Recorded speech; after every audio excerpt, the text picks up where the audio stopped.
alam naman natin, limitado. Doon sa side no ng Senate, merong 10. Nakita natin dito sina Senator Zubiri, Bato de la Rosa, Senator Tolentino, Bong Revilla, si Senator Amy Marcos. Doon naman sa ating mga kongresista, nasa 119 sila na mga kongresista na nag-attend ng physically present dito sa Batasang Pambansa. Siyempre nakita na natin kanina si Speaker Velasco, si Deputy Speaker Mikey Romero, Majority Leader Martin Romualdez, pati yung Minority Leader din natin. Kanina nakita din natin dito.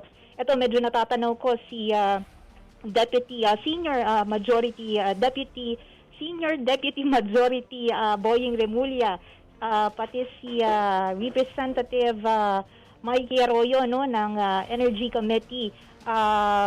Sino pa ba yung natatanaw natin? Although dito din sa bandang ibaba nitong radio booth no kung saan tayo nakatalaga, nandito naman yung ating mga secretaries, yung gabinete ng Sino-sino mga andiriyan? Nandirito no. Siyempre unang-unahin na natin si Secretary Martin Andanar nandito sa Secretary Mart. Katabi niya si Secretary Berna Puyat at andito din si Art Tugade, si Secretary Carl Chua, sina Secretary Cusi, sina Labor Secretary Silvestre Bello. Kanina na-interview pa to. Siguro on the way siya no habang ini-interview no. Nandito din sina Finance Secretary Dominguez, Secretary Lorenzana, sino pa ba to? Ito si Secretary Roque, nandito rin sa dumating din. So ngayon And so almost lahat ng miyembro ng gabinete ng Pangulo ay nakadalo. Halos lahat. Ilan? 1, 2, 3, 4, 5, 6, 7, 8. So mga 24 ito. 24 seats ito. Okay. So halos lahat sila nandirito. Kath, how about yung ibang mga dignitaries, particularly yung mga dating Pangulo? Walang dumalo sa kanila, no. Lahat sila ay via Zoom. Okay. Although a couple of weeks ago, una nang nagbasabi si dating Pangulong Gloria Macapagal-Arroyo na siya nga ay mag-a-attend. Pero last week binawi ito at kanyang sinabi na mag-zoom na lang siya. Ayan ngayon, meron ulit panibagong feed na nandoon sa Executive Lounge, kausap ng Pangulo, sina SP Soto, no, at yung committee nga na inatasan na kumbaga yung taga-salubong sa kanya no kanina. So ngayon halos lahat ay nakaupo na. Inaabangan na lang yung pagdating nga ng Pangulo or pagpasok ng Pangulo dito sa mismong session hall. And that would be exactly 4 p.m., no, 10 minutes from now. Yes. Kath, foreign dignitaries, sino mga nakarating?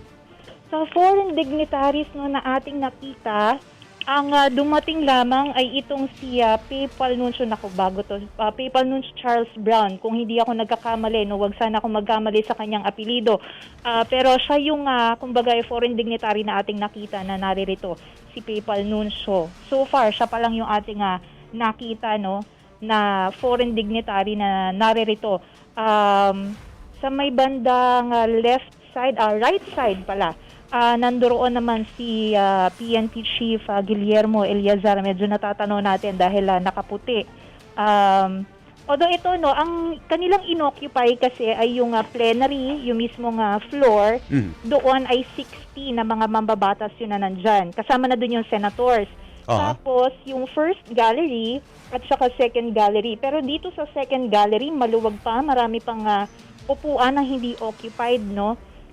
Kahit pa 1 seat apart yung kanilang ipinatupad na social distancing. Yung binabanggit mo na bilang ng mga congressman 119 and 10 mga senador, ito yung mga nasa plenaryo. Paano yung arrangement nila rito? Talagang magkakalayo ang mga to? Oo, merong physical distancing, no, yung sa ating, kumbaga merong 1 seat apart sila na distansya, like yung dun sa floor, alternate sa, kumbaga bungi-bungi yung pagkakalagay ng mga upuan, alternate. So sa unahan, 5, tapos nakikita natin yung live feed, no? Dito sa ating FB. And lahat ng mga mambabatas na andiriyan ay nakasuot ng face mask at face shield.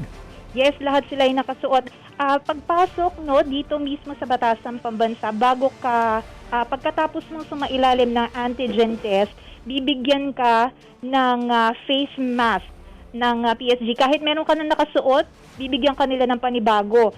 Ito lamang yung pwede mong isuot pag ikaw ay papasok or ikaw ay papasok ng session hall. So walang ibang Panibagong face shield at face mask? yung face mask lang. Yung sa face shield naman, merong QR code yan Okay. nakalagay. May sticker ng QR code na nakalagay. So ngayon merong nakikita din natin sa feed na binibigay dito sa floor, nagpe-picture taking sa Executive Lounge na Pangulong Duterte. At Diyan sa may PLLO yan. Oo. Ayan, sila yung kumukuha ng litrato, no, kasama nga yung ating ayan, fist sign pa sila yung kamao na trademark ng ating pangulo, no. So ngayon inaantay na nga lamang natin. Ito pa, no, part lang din siguro talaga ng pag-iingat.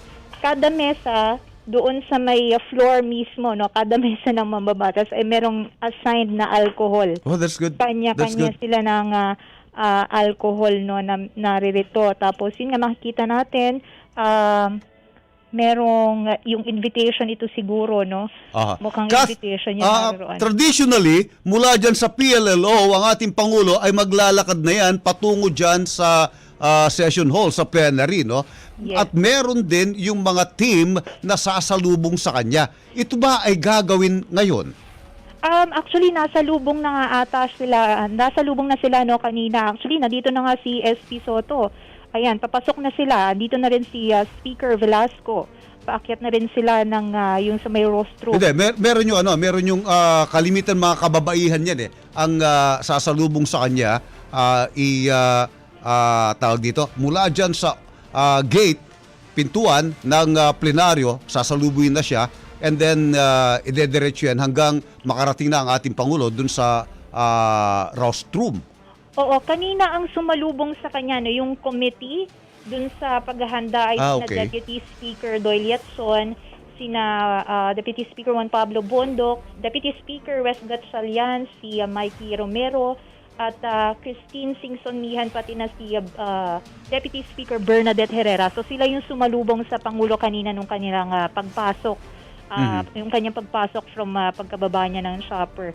So ngayon nandito na yung dalawang leader ng mataas at mababang kapulungan. Inaabangan na lamang po natin yung pagpasok mismo ng ating Pangulo. Yes. Itatanong ko lang, ito kasi tradisyon. Pag SONA kasi inaabangan yan ng mga na mga kababayan natin, lalo na yung mga kagaya mong pasyonista. Sino ang best dressed sa mga mambabatas natin? Parang mahirap mag-judge, no? Pero kanina medyo stand out for me. Ito yung from ACT-CIS Party List Representative Jocelyn Tulfo, no? Siya ay naka-orange na Filipiniana. So yung medyo mga matitingkad ang kulay na medyo kakaiba. Ito si Representative Helen Tan, nakapula naman siya na pero pantsuit yung kanyang suot, no? Na Filipiniana, so modern yung kanyang suot.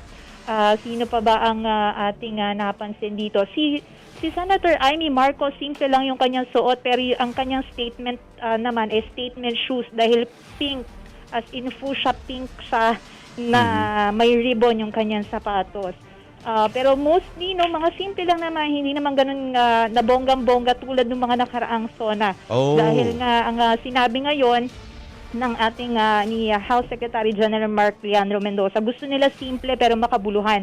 Kaya imbis na, kanina ito'y aking nabanggit, imbis na mga damit yung kanilang binida or inirampa ngayon, yung mga legislative achievements ng Duterte administration. That's good. Yung kanilang, kumbaga, nilagay dun nga sa, dati nun, di ba, nasa North at saka South Wing Lobby yan, nandyan yung red carpet. Ngayon na nakalatag doon ay yung mga batas, no, na naipasa nga during his term. Siyempre, unang-una dun yung bayanihan laws.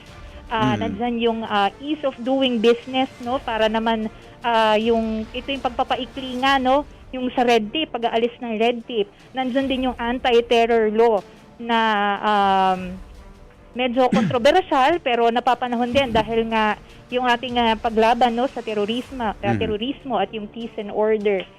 So, ayan, ngayon, nag-iintayan lang tayo, medyo waiting game lang tayo kung papasok na ba ang Pangulo So far, Any moment from now, papasok na ang Pangulo kasi dito sa amin, it's 3:57, 58, no? yes, And yes. at 4 o'clock ay mag-uumpisa na ang State of the Nation address ng ating Pangulo. Oo. Well, yun nga, no, kanina din, meron tayong natanggap lang na short lang na, kumbaga, yung magiging flow at ang aawit nga ng ating national anthem ay si Morissette Amon. Pero kasama pa rin, syempre, yung Philharmonic Orchestra. Aha. Oo, yan sila. Pero hindi ko alam paano sila magkakarinigan dahil nasa labas sila. So, Oo nga, no? siguro i-feed na lang din siguro yung audio. Hindi ko alam kung saan kakanta si Morissette, sa loob ba o kasama niya sa labas yung Philharmonic Orchestra. Baka doon siya sa labas kasi alaga naman nakakanta siya dyan sa loob na hindi mapapakinggan yung accompaniment. So, mahirap yun. Mahirap yun. Oo. Medyo magic yung ganun. Pero yung last time nun, dahil nga no, sa pag-iingat pa rin sa COVID-19, aking pagkakatanda, recorded yung Philippine National Anthem. Mm-hmm. At mga bata, ang alam ko, ang pagkakatanda ko na kumanta noon, pero recorded siya. So, ayan ngayon, ano lang, nag-aabang lang tayo, yung mga ating mga mambabatas, Any moment from now, mag-uumpisa na yan. Oo, behave sila sa kanilang mga upuan at nag-aantay dun sa homeroom teacher, kumbaga, nag-aabang. Alam mo, namimiss ko pag ganitong SONA. Yung SONA noon, no? The old SONA, dito mo makikita yung pagandaan, pabunggaan ng sute. Kung kaya't ang isa sa mga inaabangan dyan ay yung pagrampa ng mga mambabatas natin. Oo, kaya nga. Ngayon naman, no, although simple lang din naman yung mga suot nila, ang isa rin no sa statement nila, kumbaga last year actually sinimulan na nila to, na meron silang mga brooch or pin. Mm-hmm. Last year ang ginawa nila ay parang disenyo ng sinag ng araw, katuwang yung ilang grupo from the fashion industry kasi nga part sila nung mga industriya na naapektuhan noon no ng COVID-19 pandemic. Kung matatandaan natin, maraming nagsarado na mga pabrika or yung kumbaga yung gumagawa ng mga damit, pero ang ginawa ng ating pamahalaan para naman kumbaga hindi pa rin sila mawalan ng na trabaho, ni-repurpose sila at sila ay pinagawa ng mga PPEs. Ngayon naman, yung kanilang pins or brooch ay para naman sa creative industry.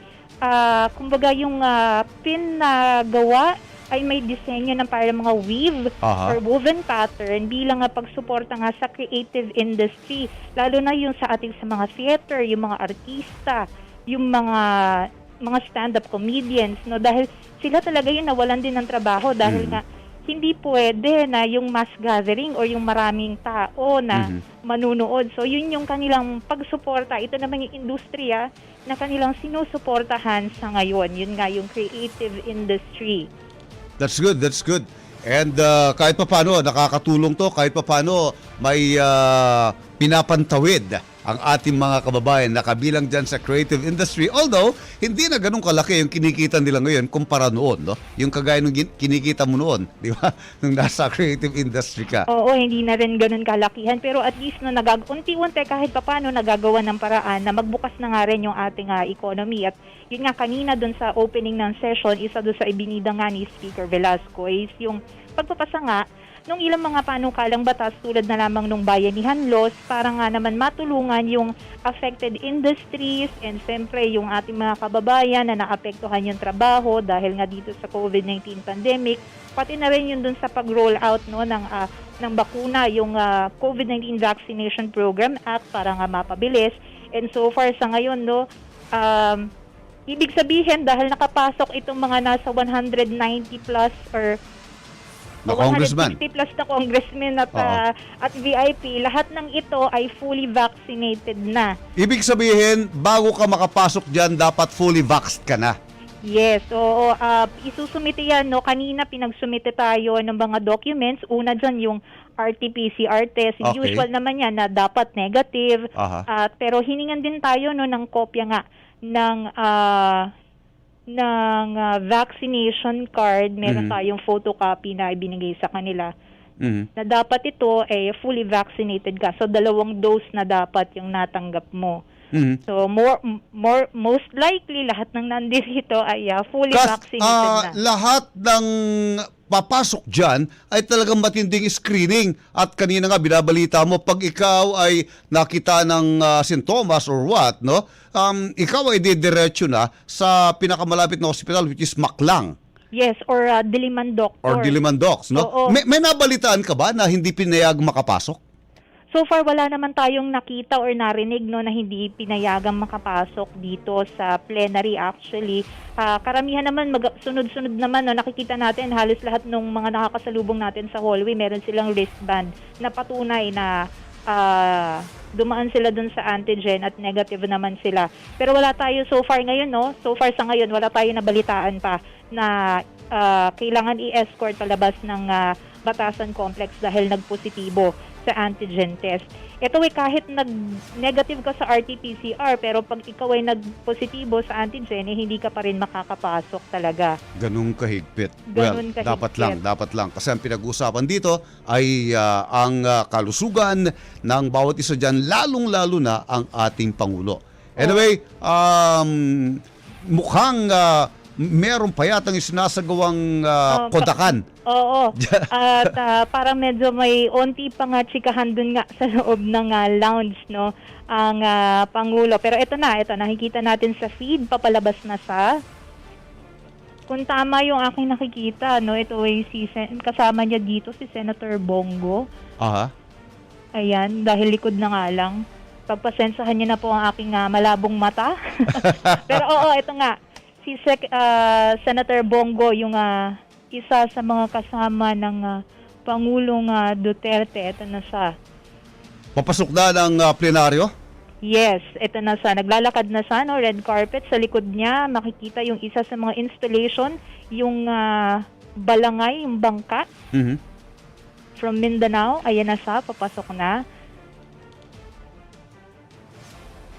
Ayan, medyo naririnig ko yung Philharmonic Orchestra pero hindi ko alam kung ano yung tinutugtog nila.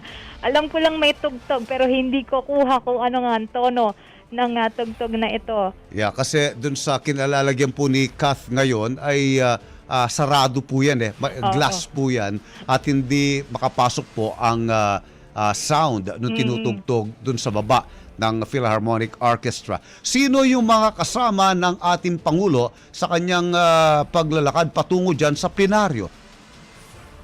Ako, ang tiyak ko lamang talaga ay si Senator Bongo, yung kanyang nasa kanan ay hindi ko masyadong matanaw dahil medyo maliit din yung screen. Pero ito na, papasok na siya, manggagaling siya dito sa left side. From the north wing side siya papasok. Ayan, kanyang tinitignan yung installation nga ng legislative achievements niya. Mm-hmm. Ayan.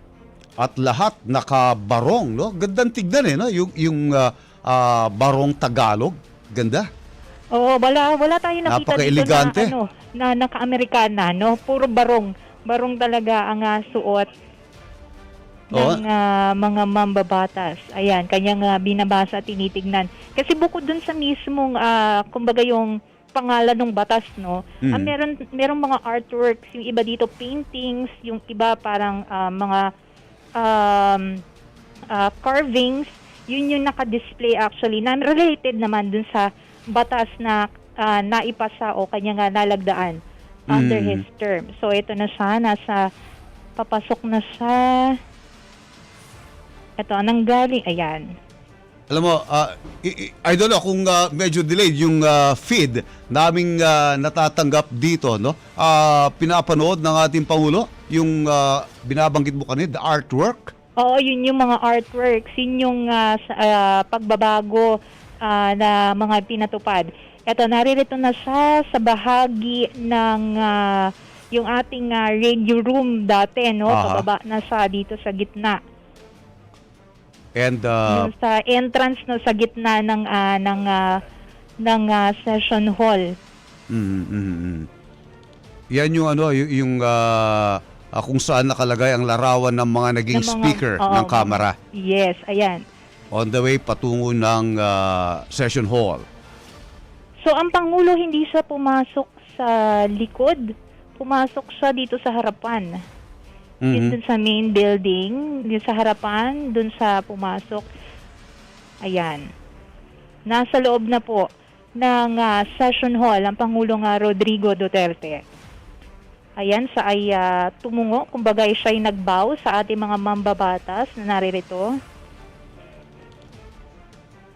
Alam mo, medyo delayed yung Oo, video feed oo, naming dahil pag FB feed, medyo may delay yan ng mga 10 seconds. oo, Pero oo. nandito na sa gitna, naglalakad na siya. Okay. Ayan. And so, paano pag dating niya dyan, then mag-uumpisa na yung pag-awit ng pambansang awit mula dun sa labas? Oo, meron tayong, papaakyat na ang Pangulo. Tapos, siyempre bubuksan muna ng ating mga leader ng Congress na SP Soto at Speaker Velasco yung session, joint session nga, bago magsimula ng talumpati ang Pangulong Duterte. Meron din yan, siyempre yung call to order, tapos merong Philippine National Anthem nga. At meron din siyempre nga pagdarasal, kumbaga yung invocation, ang tawag nila dito ay Nation's Prayer, lalo na at marami tayong kinaharap na pagsubok ngayon, no? So merong lindol, merong bagyo, at itong ang COVID-19 pandemic. Alam mo, hindi na nagkakamain ngayon fist bump Fist na lang. bump na lang, o kaya siko-siko na lang. Oo, dahil nga rito sa pandemya. Ayan. Anyway, yan na, malapit na tayo mag-umpisa, Kath. Yes, so ito na nga, pakinggan natin yung pagbubukas ng joint session at ng 18th Congress. Ito yung kanilang third regular session at ang talumpati ng Pangulong Duterte sa kanyang huling SONA.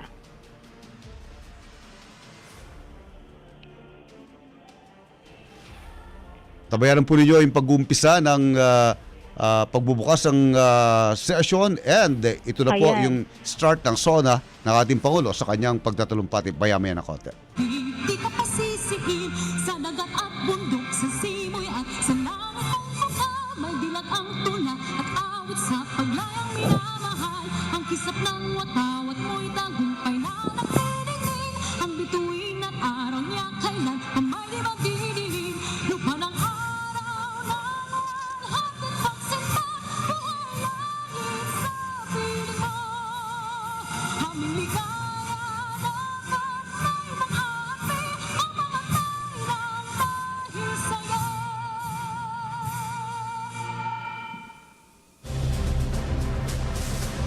Please remain standing for the nation's prayer.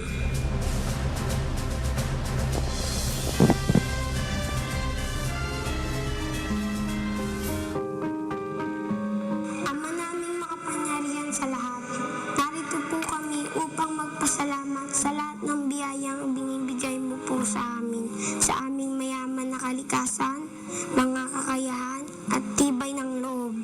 Maraming salamat po. Basbasan mo po at gabayan ang aming mahal na inang bayan at ang aming mga leader na pangalagaan ang aming kinabukasan bilang susunod na henerasyon ng aming mahal na Pilipinas. Gabayan mo po kami sa harap ng pandemya at protektahan mo po kami. Ipakita mo po sa amin ang tamang daan upang malagpasan namin ito at lahat ng mga darating pang sakuna, kalamidad o anumang hamon. Lahat ng ito ay tinatanggap namin bilang pagsubok lamang upang lalo kaming sumampalataya sa iyo. Naway matamo namin ang ganap na pagkakaisa bilang isang bayan. Turuan mo po kaming maging mapagkumbaba at laging unahin ang aming kapwa bago ang aming mga sarili, lalo na ang mga kapuspalad, mga dumaraing at ang mga nais na marinig, pati na rin ang mga kababayan naming naghahatid ng mahalagang serbisyo sa kapwa, maging dito sa Pilipinas o sa ibang bansa. Patatagin mo po sana kami bilang tao at bilang isang bayan na laging nananalig at naniniwalang hindi mo po kami pababayaan kailanman.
Kindly sit down.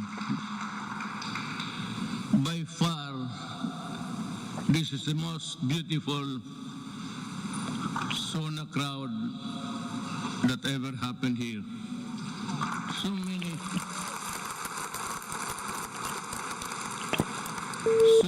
beautiful faces, and you only have to guess when you see the full face of the person. Senate President Vicente Soto III and the honorable members of the Senate, House Speaker Lord Alan J. Velasco, and the honorable members of the House of Representatives, Vice President Maria Leonor Robredo, former Presidents Fidel V. Ramos,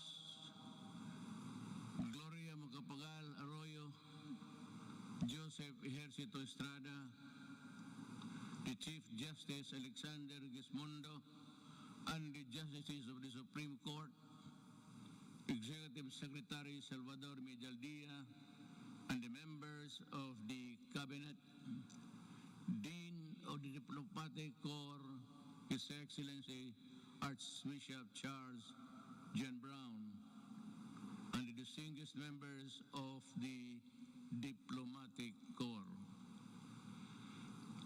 my fellow government workers, and of course, to my lovely wife, Hanilet, mga mahal kong kababayan,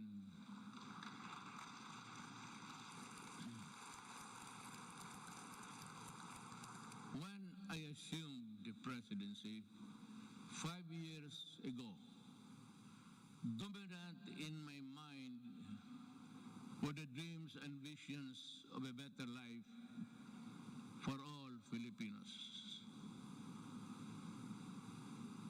I saw them as reachable through the institution of reforms and radical changes in both in the structure of government and the mode of governance. Changes designed responsibility, accountability, and all in consonance with the truth that the public office is a public trust. When I ran for the presidency, I just made fundamental processes, and strangely, you can count them by the fingers of your hand. I made those changes which I thought that was really, there was time and doable. To offer free education, it's there already. The universal health care, nandiyan na po. The fight against illegal drugs, criminality, and corruption, and the development structure, including free irrigation and other big-ticket projects, which I thought I did not have the funds to do it. But perchance, among others, they were done in my term. Today, as I approach my term, my end of my term, I have less visions, but more remembrances. But mine is not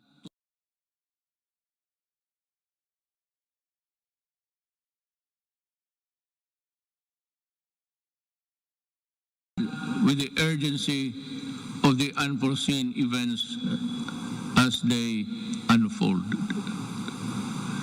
Even before I took the oath of office, and everyone else, I suppose, knew the gravity of the enormity of the problems that the country was facing. And precisely because of that awareness, I was driven to hasten implementation of changes which I believe the country needed, keeping in mind that the Constitution afforded me only 6 years to make those changes happen. Making a difference within the constitutional time frame is what I was up against. But no one gets by legally without warming to the needle's eye of the constitutional imperatives. That is why I cajoled, I shielded, I pushed, and I tangled with men of wealth and influence who were oblivious to the angst and pleas impoverished. And for that, I was pilloried to no end. But I did not succumb to the attacks. And neither did I allow criticisms, however intense, dampen my determination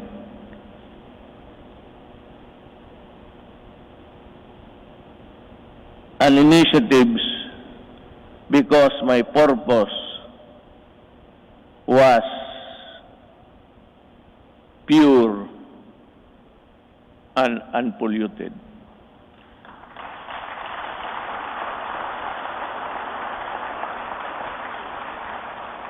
While we were busy instituting reforms, the twin augurs of illegal drugs and corruption laid low for a while, only to resurface as still with us.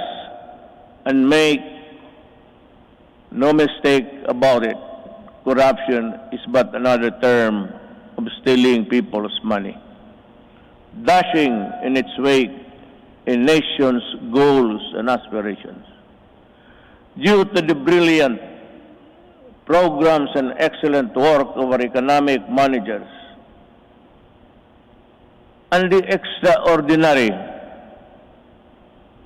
cooperation between the executive and legislative branches of government, our economy, with investor confidence, was poised to leapfrog from the company into the company of the world's fastest growing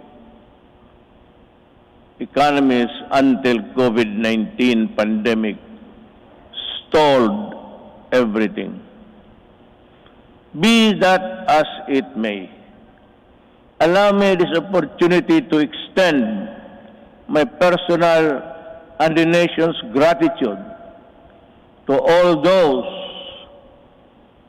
who selflessly gave their all in the fight against COVID-19, our health workers and other frontliners who risk their own safety.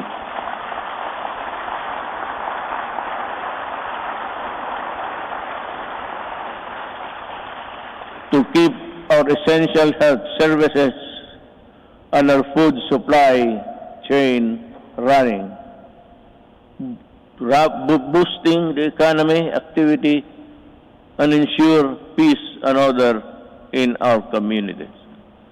I would like also to extend my deepest appreciation for the generosity of the private sector who came to the government's aid in fighting COVID-19.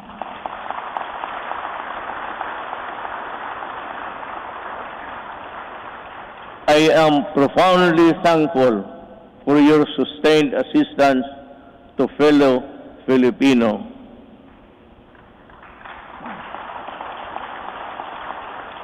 And amidst the same deleterious effect of the pandemic to our respective industries, let me assure you that the government is committed to assess the private sector to regain the commercial vibrance of the country prior to the pandemic.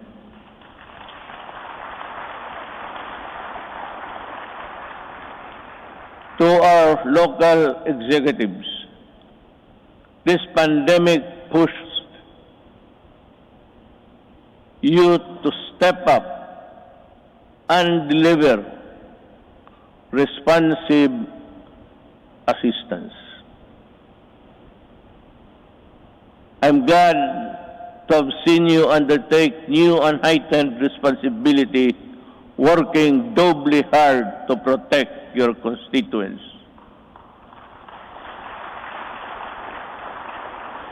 To the international development partners who extended a helping hand amidst the global health emergency, the Philippines remembers your kindness and goodwill with sincere gratitude.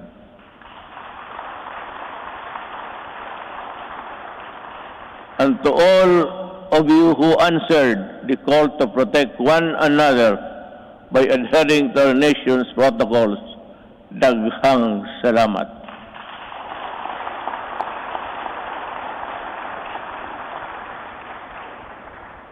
But then, let me ask, perhaps you and to myself, what exactly is the state of the nation today? In the light of the pandemic which has paralyzed business activities and crippled even the strongest world's economies.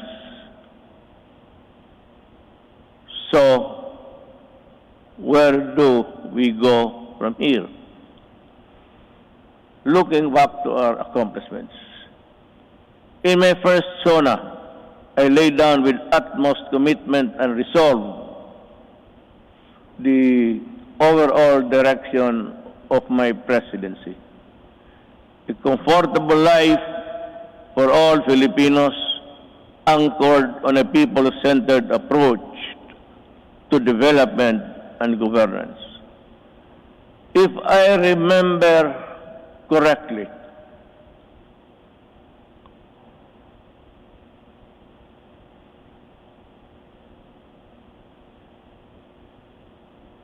my administration,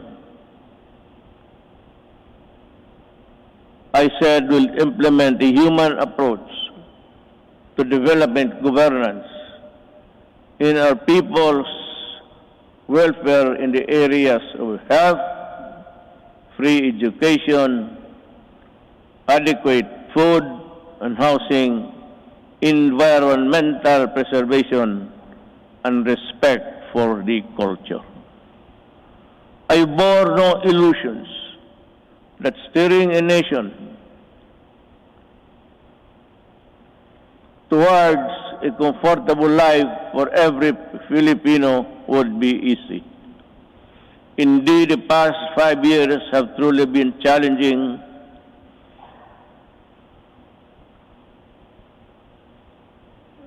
and humbling.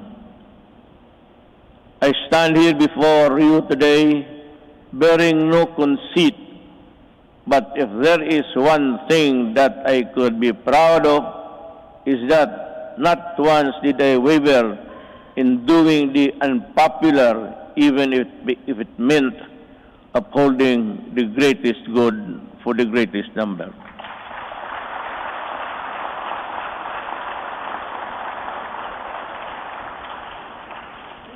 Before I took office, our country was beset with communist insurgency scattered across the nation.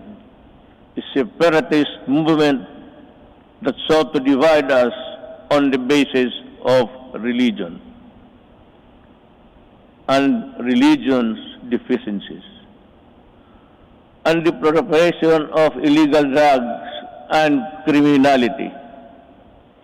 Our armed forces were ill-equipped to deal with internal and external threats, while the police force had been overwhelmed.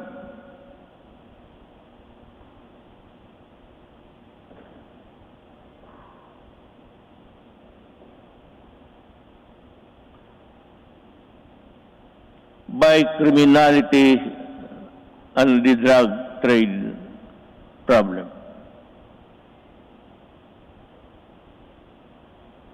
This is why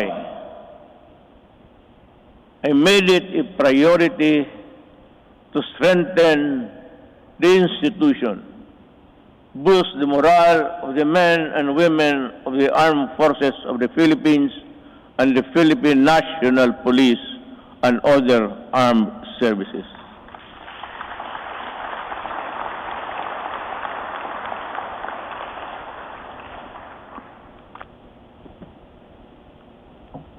Again,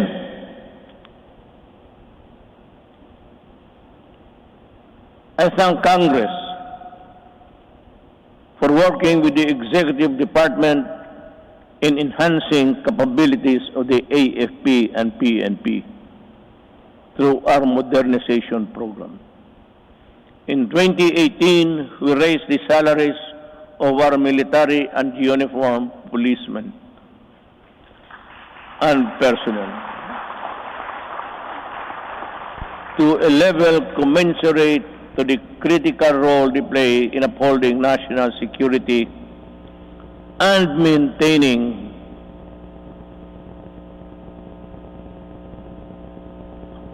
order. I am asking Congress to pass a unified system of separation, retirement, and pension of military and uniformed personnel to maintain government fiscal flexibility and provide adequate benefits and remuneration to our men and women in uniform. This shall apply only to the new entrants of the military and civil. Hindi ho lahat. Cannot be that we have to pay so many, even the salaries of the retired. They get a chunk of the big budget. And if we include the new entrants, the funds available for them would not be enough. It is also high time for us to pass a law providing free legal assistance to AFP and PNP officers, enlisted personnel.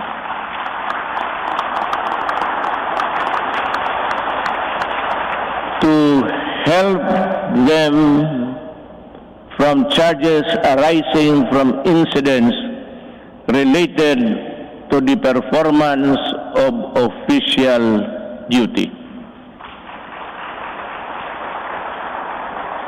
The continuous upgrading of our defense capability shall ensure that we shall uphold our territorial integrity and sovereignty from external and security threats among the new additions.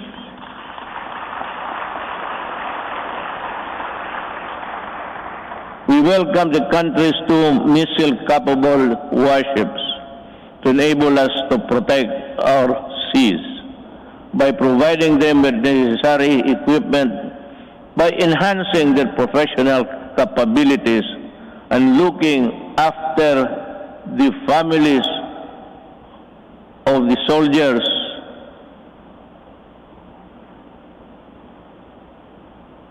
who would not be longer be in their company. We do not only strengthen our military and police institution, we also inspire them to serve this nation with the highest degree of loyalty and patriotism.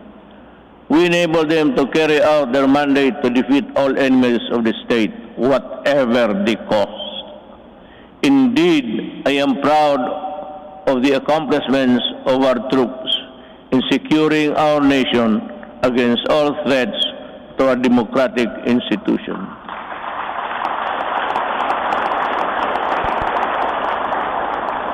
But peace must be realized.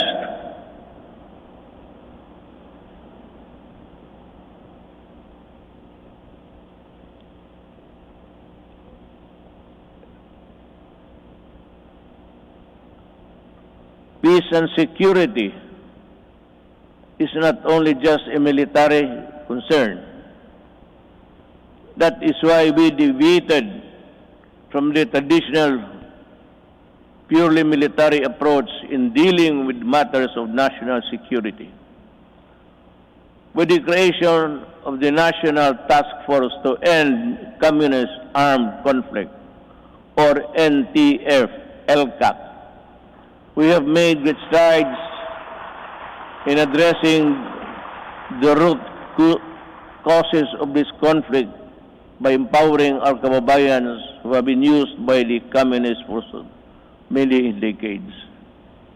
In our continuing effort to build state of safe and conflict-resilient barangays, we have worked towards the sustainable rehabilitation and development of communities where the communists used to operate. Through the NTF-LCAC, we invested in farm-to-market roads, school buildings, water and sanitation, health stations, and livelihood. Alam mo, kasali na tayo dito lahat.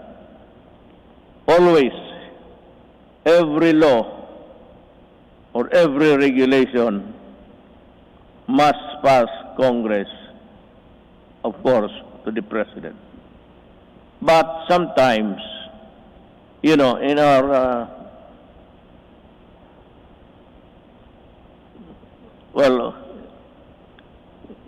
in the performance of our duties, we encounter the not so nice of confronting each other. But because of these interventions, more than 17 former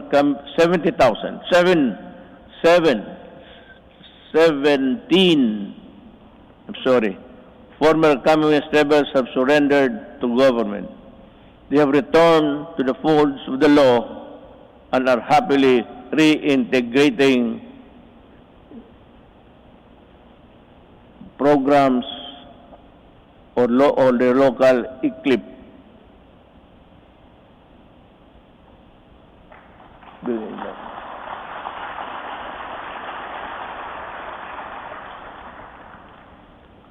It's either I am talking too fast or too slow, or the operator of this thing here is drowsy.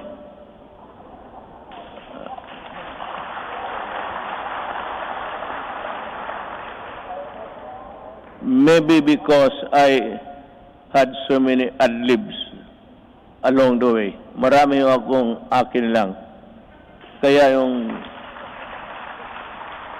nahinto ako when I stop and I process something in the gray matter between my ears, hindi humahabol o hindi alam ng operator. Hindi bale, ma'am. Mahal pa rin kita.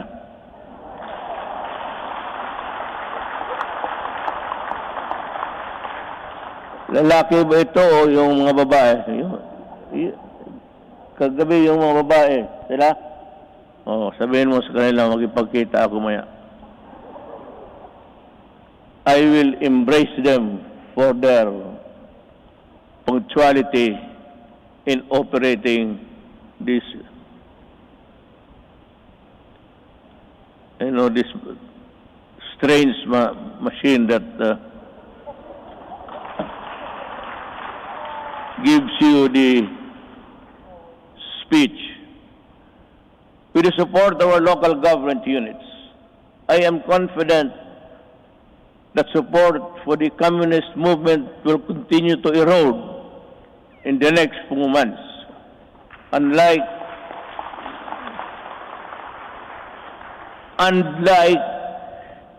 the decades-old Moro rebellion in Mindanao, we also bring an end to the armed struggle of the communists once and for all.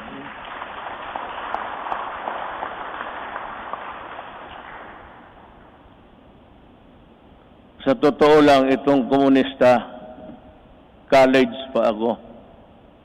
Hanggang ngayon, ang mga sige pa rin. So, speech mo lang ito, kunwari lang, pero ang totoo, there's a lot of fighting going on in the countryside. But I'd like to credit the police and the military for destroying so many communist fronts. I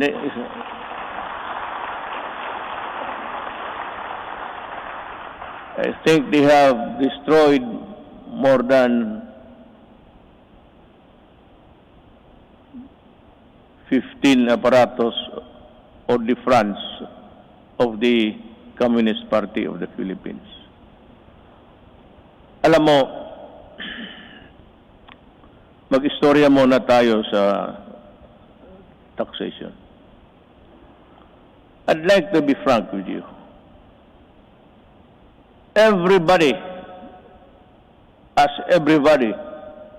in this country are paying taxes to the communists. The Communist Party earns billions, but pass on a little to their fighting men who die for an ideology that is so rotten and corrupt. They themselves are pocketing the money, and their children are studying in Europe and in other places, which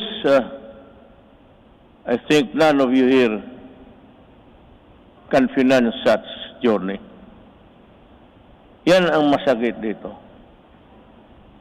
They collect taxes, support season in Netherlands, and they do nothing but bad-mouth government and war dogmas and everything. Hindi na sila napagod. It's about 53 years in the making. And until today, the poor people are dying. The cadres, and most of them belonging to the indigenous tribes of our country, are fighting a losing battle between communists and the government. They waste lives, they enlist children, and they are proud of it, but they deny it. But when you go to the mountains, such as I and Senator go many times, even during the elections, they were there with so many arms that I think somebody, an idiot here in the Philippines, supplied the firearms. I'd like to ask Congress, especially Senator Bato, kindly dig on, because we have identified the person who imported the AK-47 into this country on the pretext of using it in the security, providing security and guards in business establishments, and for those who can afford their home. This policeman, I think, is still there. He was a colonel, and she is still. Walang nangyari. At maraming sundalong namatay dahil sa mga armas na pinasok nila dito sa Pilipinas. So that my orders to you, if you see them walking around, kindly shoot them dead. I would be happy. Anyway, you're already charged in the ICC together with me. So what is the problem of adding another one? Another idiot Filipino who has caused great damage to our country. Yan ho ang totoo dyan. At itong mga pulis, but let me go back in time. When I first said I will fight drugs in 6 months, I thought it was like in Davao. You can either coerce, intimidate, or bribe them. Or give them money. I said, lumabas kayo ng Davao, doon kayo magkalat sa Luzon at sa ibang lugar. Huwag dito sa Davao. Naniniwala naman ang mga ulol at we were able to attain a sense of normalcy in the city.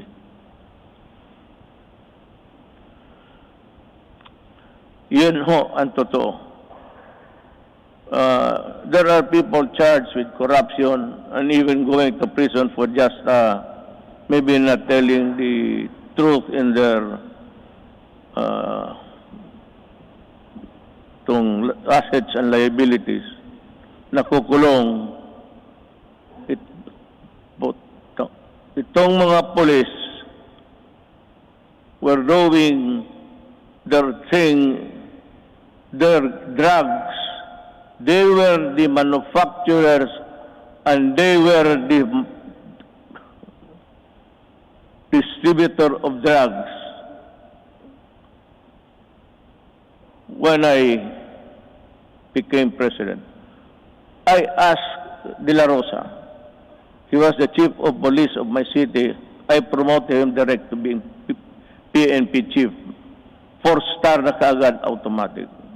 But I told him and the others, look for the enemies. Look for where they are. And if you find them, destroy the apparatus. Destroy all, from the manufacturers to the peddlers, because we are fighting a drug war that was being participated in the business by 9 generals of the PNP. Kaya ang sakit sa loob ko. I did not know that I was fighting my own government. Customs and everyone else were facilitating the importation of drugs. And one importation, as you can see it every night on TV, the police now sees about almost $1 billion worth of drugs every day. And if you look at the 888, there are about 1,000 Filipinos arrested every day by the police in connection with drug trafficking. And that is why I go crazy looking at the situation.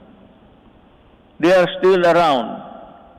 We do not have the laboratories now because nawala na sila. At itong naiwan ngayon are doing the importation. The citizens of another country cook their shabu in their tawag ditong in their tugboat or something, and they threw out the product contained in the plastic bags and be with an GPS attached to the contraband so that the importers here could find them easily. That is how we are fighting, almost losing a battle against drugs. And now, the Sinaloa gangsters of Mexico and the triad of Laos in that area. They are busy cooking, and we have the Filipinos here with nothing in their mind except to destroy a nation, distributes them. That is what I said. I've been asked the question, and several times I gave the answer. I am a Filipino, and I love my country. I do not want my country in disarray because of drugs. I do not want families break up and become dysfunctional. Yun ang masakit sa akin. If you want to destroy a family, look for a way of the member or a resident of that family home. Biglang mga druga. Pag nandyan na yung druga at they are hooked, and that is the end. Sometimes families are separated because of drugs, becomes dysfunctional, at yung mga masawa magpunta doon sa abroad to look for jobs. And you know, in the Middle East, I am not attributing it to any particular country, but there are tribes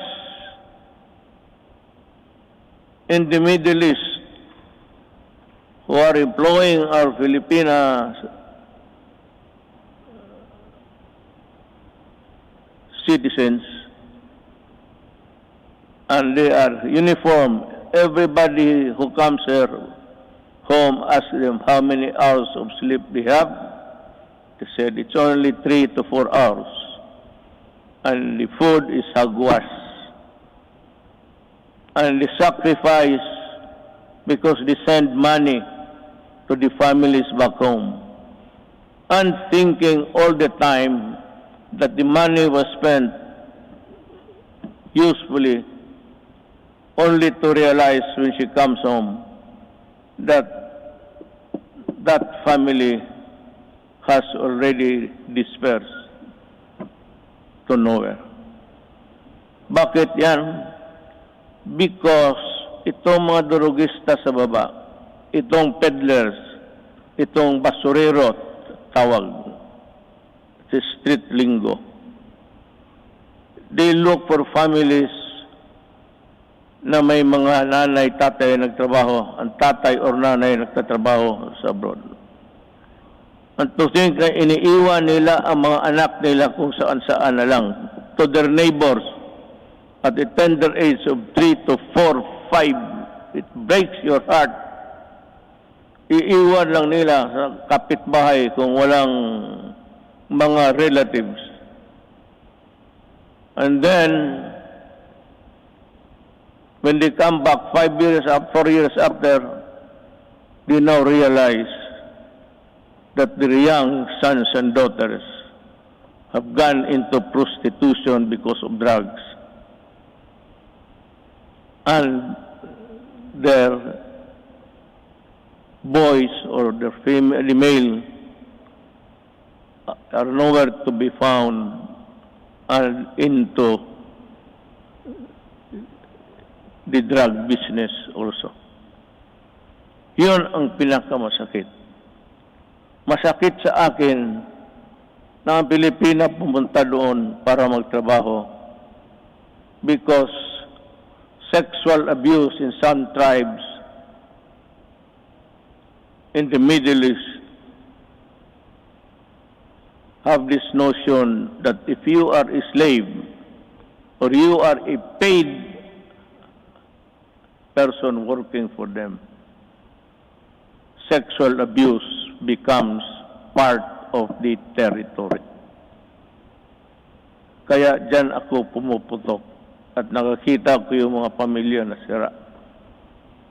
And to think that they labored without sleep, eating, I said, garbage, and not being allowed to go to their own church to pray, well, that is prohibited by them.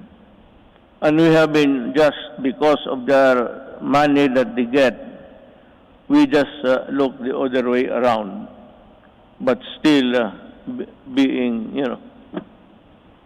bothered every night, and what will happen to the next succeeding group of. That is why I have in this speech, I talk about slavery. Pero yan, magtangka ako I will never deny, and the ICC can record it. Those who destroy my country, I will kill you. And those who destroy the young people of our country, I will kill you. Talagang ngayon kita because I love my country. You can do it the legal way, but it would take you months and years. And you know what? The statistics I just learned the other night, that plenty of those who are in the middle class have been released from prison despite the fact that they are charged of trafficking, which is non-bailable, and most of them are out. Babae pati lalaki ang kaso. And that is why I said, I toyed with the idea. I said, if there is still space, with due respect to the Senate President, he is a good man. He can become a good Vice President. He is holy. Ngayon, hindi na siya nahuli. Noon, huling-huli siya. But with due respect to Senator Soto, who's also running for the Vice Presidency, he is a capable man, a good man, and a Filipino.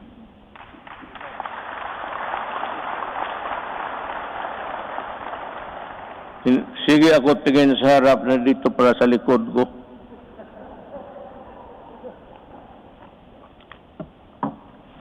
You know, you are old.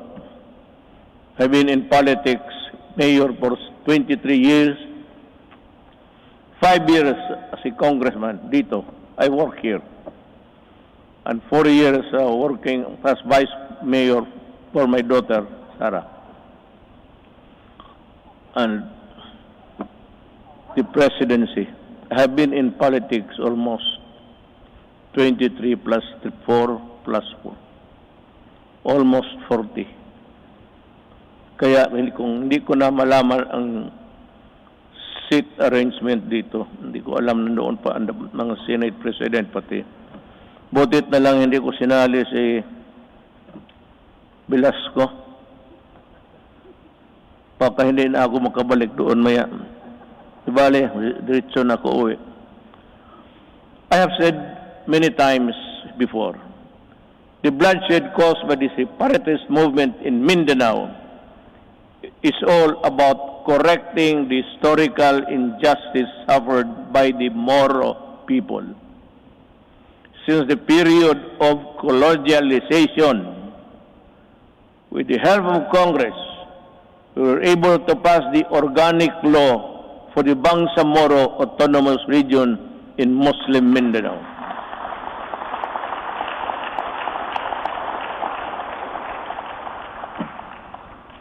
finally fulfilling a promise that was decades in the making.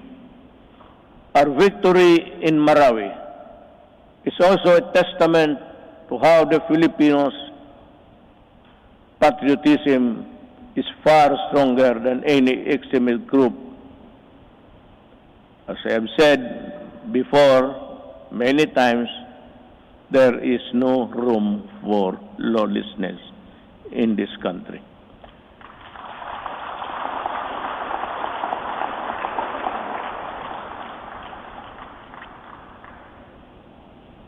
Rebuilding a better Marawi remains today still not completed. To Task Force Bangon Marawi, we need to race against time, and you have to finish the necessary work for to rehabilitate the war-torn city and bring back its families back home. Now let me talk again about the drugs. I was just ahead because I was talking something else. Nag-segue ako.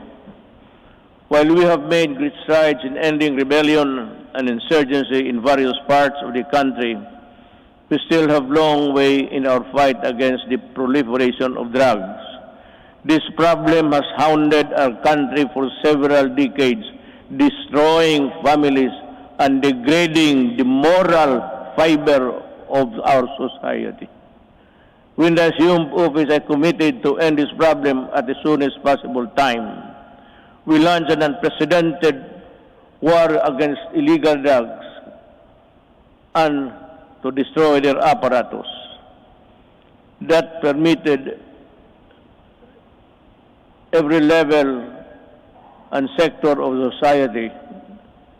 We wage war on the manufacturers, the financiers, the suppliers, the peddlers, and the entire syndicates, and more importantly, their protectors in government. We have rescued and reformed drug dependence because of their idiotic sense of decency. While interventions and building facilities not only for the rehabilitation, but also to prepare them to reintegrate into society. Our unyielding campaign led to the surrender of millions of drug dependents and neutralization, capture, and prosecution of thousands of drug personalities. The dismantling of illegal drugs and syndicates and the drug laboratories, the extensive drug communities down to the barangay level, and the cutting of narco politics. You know, allow me a little bit of your time. Wala naman siguro kayong lakad ngayon. Unless you want to, unless you have this appointment with, I'm sure hindi babae yan. That would be a sexist statement. Kung nagmamadali talaga, halos tumatakbo, babae yan. Kung naglalakad lang na natural, medyo less important yan. Ganon yan. Pero dito wala. I'm not making any sexist. I'm just saying the truth. What is the truth? It's there for all to see.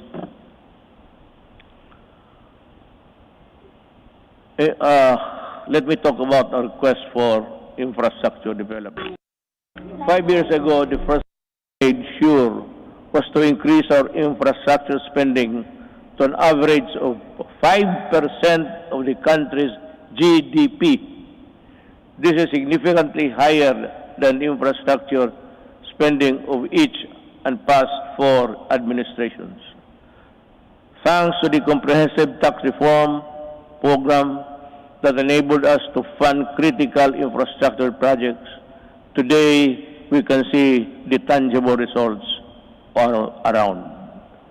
MRT 3 with its frequent breakdowns and unloading of passengers mid-rail, was a horror. That was for the daily commuters to endure in the past. Now, MRT3 no longer unloads passengers back to their destinations. The waiting time between trains had been significantly reduced to 10 trains running at only 30 kilometers per hour before. Now MRT runs 23 trains at 60 kilometers per hour. We have taken away the misery of public commuting. We also pursue the completion of the LRT to East Extension project by extending Line 2 and adding 2 more stations. We have reduced travel time between Manila and Antipolo from the usual 2 to 3 hours to only just 40 minutes. Thanks to our partnership with the private sector, we are able to open Stage 3 of the Metro Manila Skyway in January this year. This decongested EDSA and other major roads in Metro Manila. On Independence Day last month, we also inaugurated the Kalayaan Bridge, part of the BGC Ortigas Center Link project, which will reduce the usual 1-hour travel time between the two business districts in just 12 minutes. Beyond Metro Manila, we are pursuing several high-impact projects that will be completed within my term and perhaps in the following years. It's a question of money. Just this July, we inspected the newly built passenger terminal building of the Clark International Airport. The new and modern passenger terminal is equipped with the latest state-of-the-art technology. This can accommodate 8 million passengers, alleviate air traffic congestion at the Naya Airport, as well as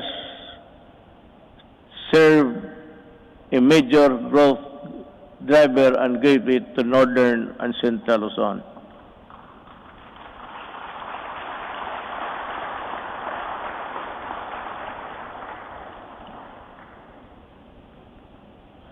Madali man na magpakpak, ang basa ang mahirap.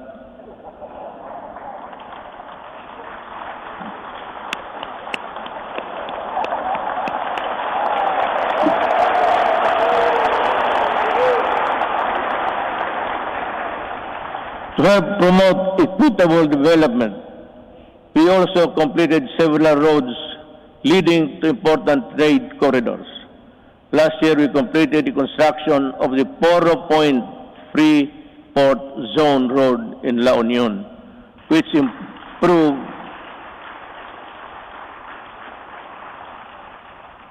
nakita na ninyo yan? Wala. Sige lang pakpak.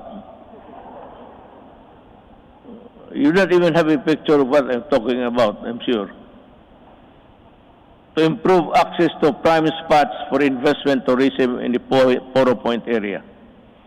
We also completed the junction Lanao-Pagadian-Zamboanga City Road, which will provide easier access to farms and easily transport their agricultural products at low cost and in great quantities to industries in economic zones located in Diplahan, Zamboanga, Sibugay.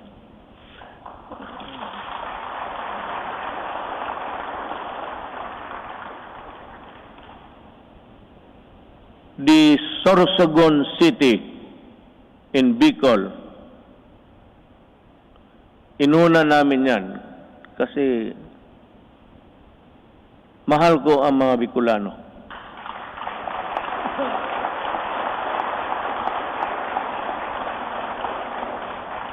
Pangangatawan ninyo yung pakpak ninyo, ha? Baka the Sorsogon City Coastal Pass-by Road is targeted completion by the end of 2021, while the Davao City Coastal Road will be completed by 2023. Bakit? Why? Why is Davao last? Kasi sinabi ko sa kanila, unahin ninyo yung buong Pilipinas.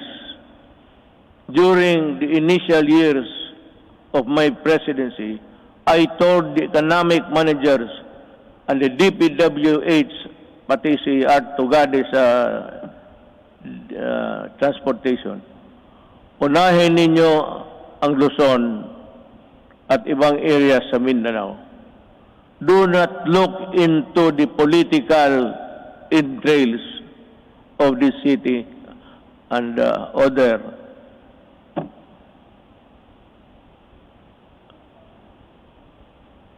provinces. Sinadya ko talaga na ipanghuli ang Davao. Kaya for the Davaoenos, you must understand that we cannot really unahin natin yung, kasi taga dyan ako eh. Kung hindi ako sigurado taga Davao, tapos na yan, pareho ng iba. Kaya lang, sinabi ko, make Davao the last priority. At totoo yan. Sorsogon is a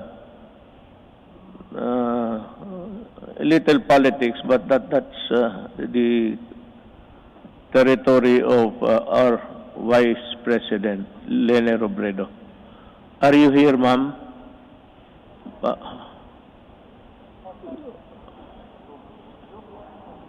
Zoom. Meron ho kayong Sorsogon at iba pa. We have inaugurated new highways and roads and skyways. We have bought new trains, and these are a testament that we have greatly eased the grueling experience of traveling and commuting. And to sustain our momentum in infrastructure development, I have directed DPWH, DTR, NEDA, Department of Finance, and DBM to be on full speed to ensure that our flagship project will be completed within my term, especially those that could help disperse economic activity outside of the densely populated Metro Manila. So I thus earnestly call upon our LGU and private sector partners to help us speed and go for the earliest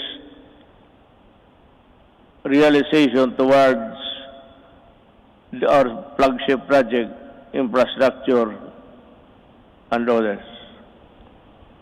Let me dwell about governance. As we improve the connectivity, we work towards greater convenience for our travelers. We have extended the validity of the Philippine passport to 10 years to lessen the burden of our traveling travelers and OFWs. We have also gone beyond merely addressing the 3 million backlog of the driver's licenses in 2016.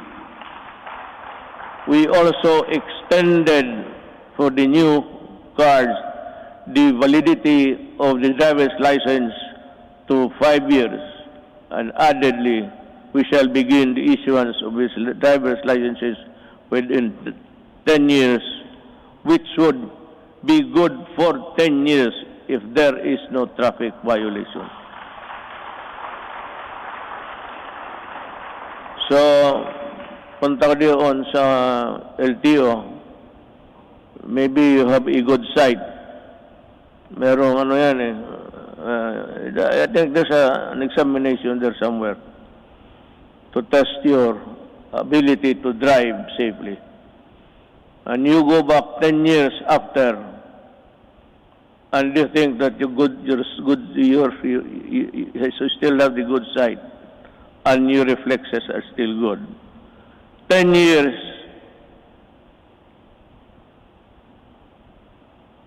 maraming banggaan yan. Sigurado ako.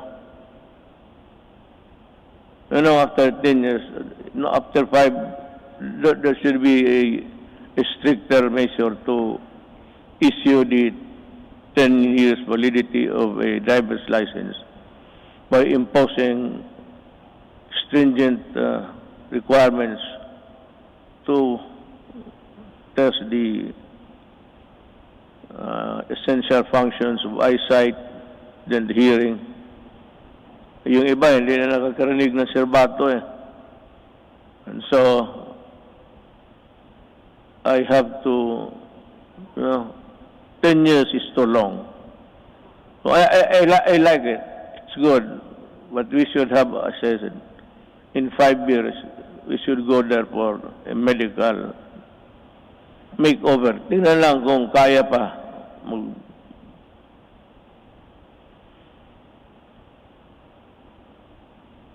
Not only did we extend the validity of the licenses and passports, we also sought to make long lines a thing of the past.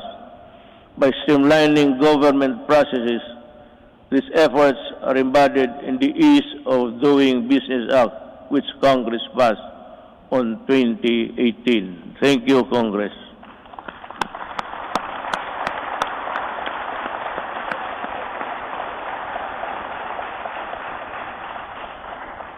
Sa inyo yun. Ako ang nagpirma pala. Ako nag-execute. Pakpak rin kayo.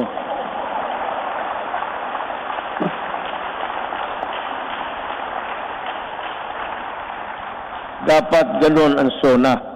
Sabihin mo lahat. At sabihin mo na not really your qualms, but your misgivings somewhere there.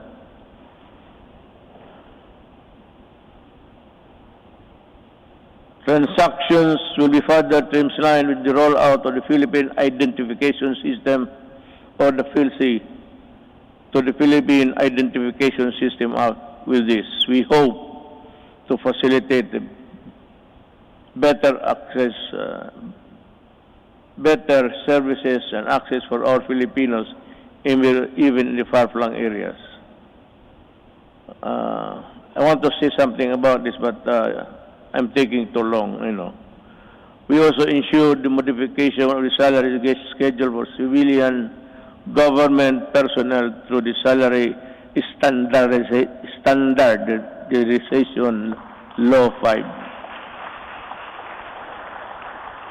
A necessary measure for our civil servants to recognize their work and accomplishment, as well as a gesture of gratitude and goodwill. We have this legacy, and we hope to pass on this establishment of central business portal, single site, and for all business-related transactions, such as securing business permits, licenses, and clearances, and launched earlier this year. It shall be elevated with a global standing in doing business arena and improve our country's competitiveness. Alam mo ito, yung queuing. When I was a mayor, I don't know, but maybe a legislator or a senator or a congressman, well, not really he is higher than the others. But kung dumaan ka as a local government employee worker, just like me, for 23 years, itong queuing, matagal ko na ito. In Davao, ang passport issuances na doon sa likod ng SM.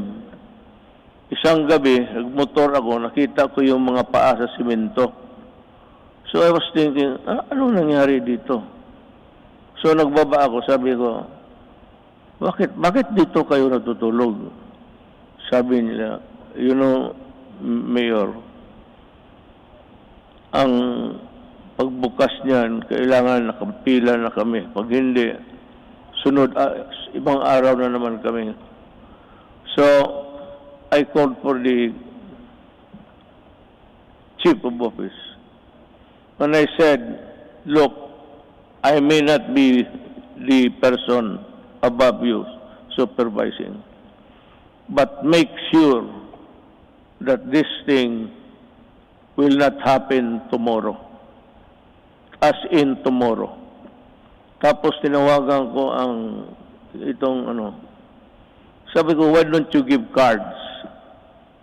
Kung marami sila paglinya, may maglakad na martial, ito, ikaw bukas, at 4 p.m. So, you have to study the time and motion of people doing work. Sabi ko, ayaw ko dito sa Davao. Because Mindanao, nasa Davao ang issuances ng passport. So ngayon, pagka-presidente ko, sabi ko, ayaw ko nang makita yan. Not during my time.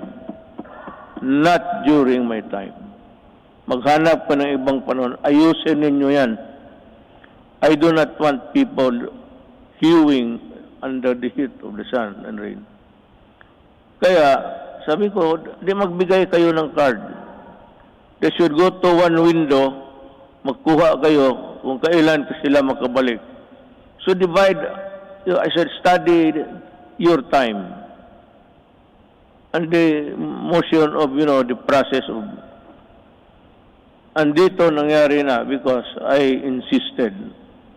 Today there is no more queuing, especially in the National Office, Statistics Office. Nakita ko. Talagang, sabi ko na, either you fix the thing or I will resign tomorrow because I could not bear to see those people. Hindi sa panahon ko. Kung hindi ko madala, hindi ko man kayo mapatay.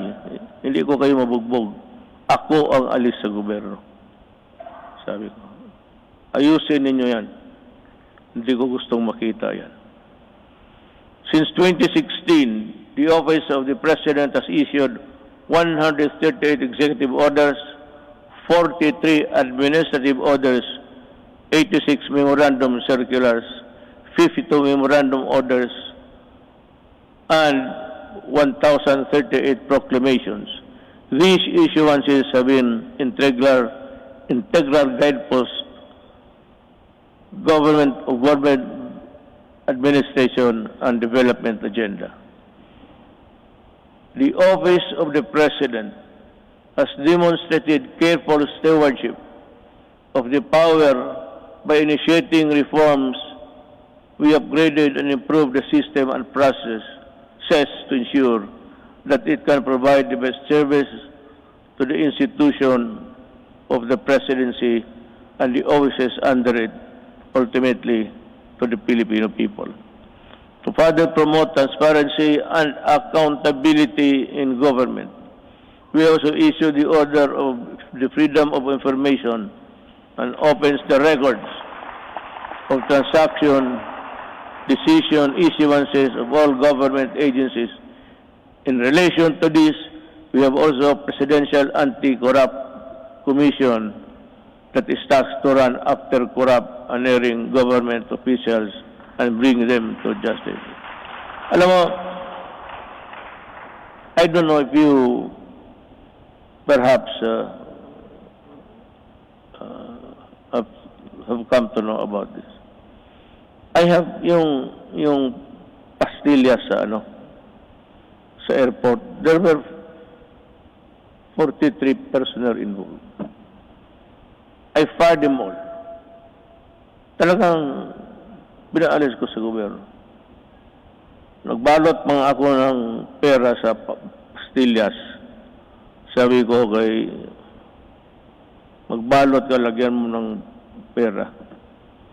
Kaya ito ang ipakain ko sa kanila. Tinawag ko, 43 of them from the immigration. Mabutit na lang nandyan si Justice Secretary Guevara. So, that prevented me from doing it because kung hindi siya dumating, and I never expected him to be there, bigyan ko isa't isa yung papel at ipakain ko talaga yung pera sa kanila. Gusto mo ng pera, kainin mo. That is the best way of... Then you fire them. Customs 73 plus 42, and every day you have we have dismissed about 200 government personnel. But some I did not allow the publication because may mga pamilya eh. So of late yung sabi nila na wag na lang kasi nasasaktan yung mga... So ngayon wala na. I have stopped it, but there is no saying that we cannot reimpose it again for all of these idiots. I still have about a year to go. I will reach you somehow. But corruption is endemic in government. You cannot stop corruption. Nobody can stop corruption unless you overturn government completely. If I were the next president, if you think there's really a need for you to change everybody in the system, then you declare martial law and fire everybody and allow the new generation to come in to work for government. Kung hindi mo ganunin, walang mangyari. Nandyan, it's in the system. Kagaya ng drugs. Sino ba naman maniwala na 9 generals sa police were into trafficking of drugs? And because they are policemen, the charges simply just, disobeyed. Because the prosecution, the investigation, which form part of the vital documents in court, nobody was investigating because they are also policemen. Kaya yan kahirap ang Kaya gusto mo, itong mga to, talagang the only way to do it, just call them and say, look for another job. Don't.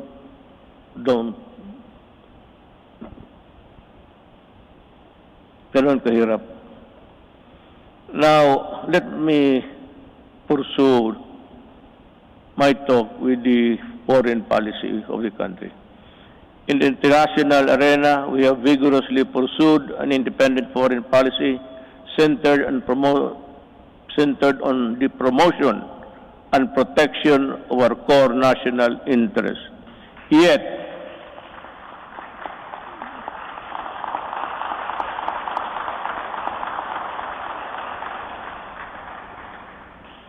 sigurado kayo sa pinakpakan ninyo? I was just laying the predicate of what I'm going to say. Yet, we continue. I will just give the cue, then you clap your hands. Yet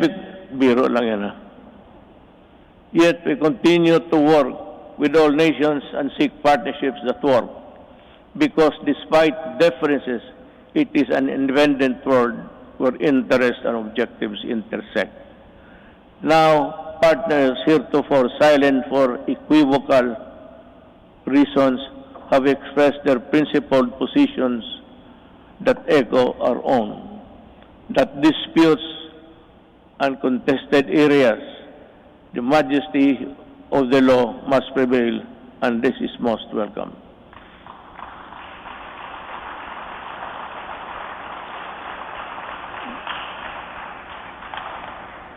To our friends in ASEAN and around the world, thank you for supporting my government, my country and people, where it truly matters. I assure you that the Philippines will remain a responsible member of the international community.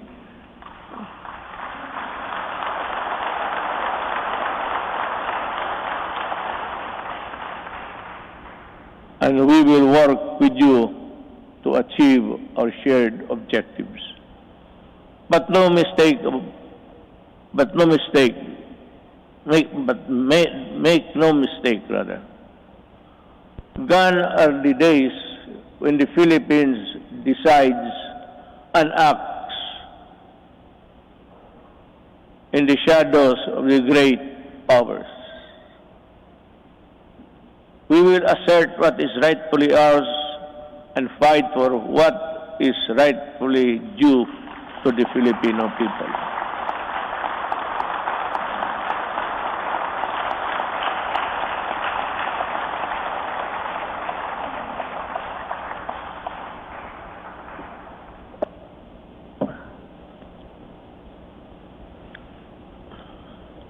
We do not have any SONA every day. Now it's as good as any other time to just let it out from puso mo. This is why we sent back container vans of garbage, because our country is not a dump site.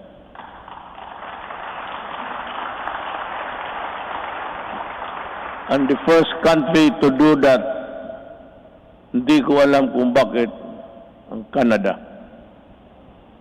And the container was there for 3 years because hindi alam ng port authorities kung anong gawain nila sa garbage. And I said, isauli mo. I want it done tomorrow. Those containers must be out of our country. Pag hindi kayong lahat, all of you in Costa, I'll fire you. That is a good ground for dismissing people for accepting the garbage. Kaya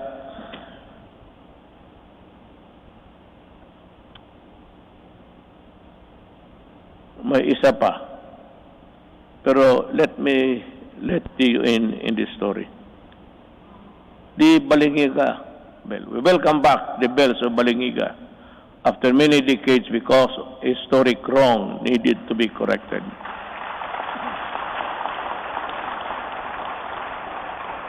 The deal was, I would say, I am in bad faith.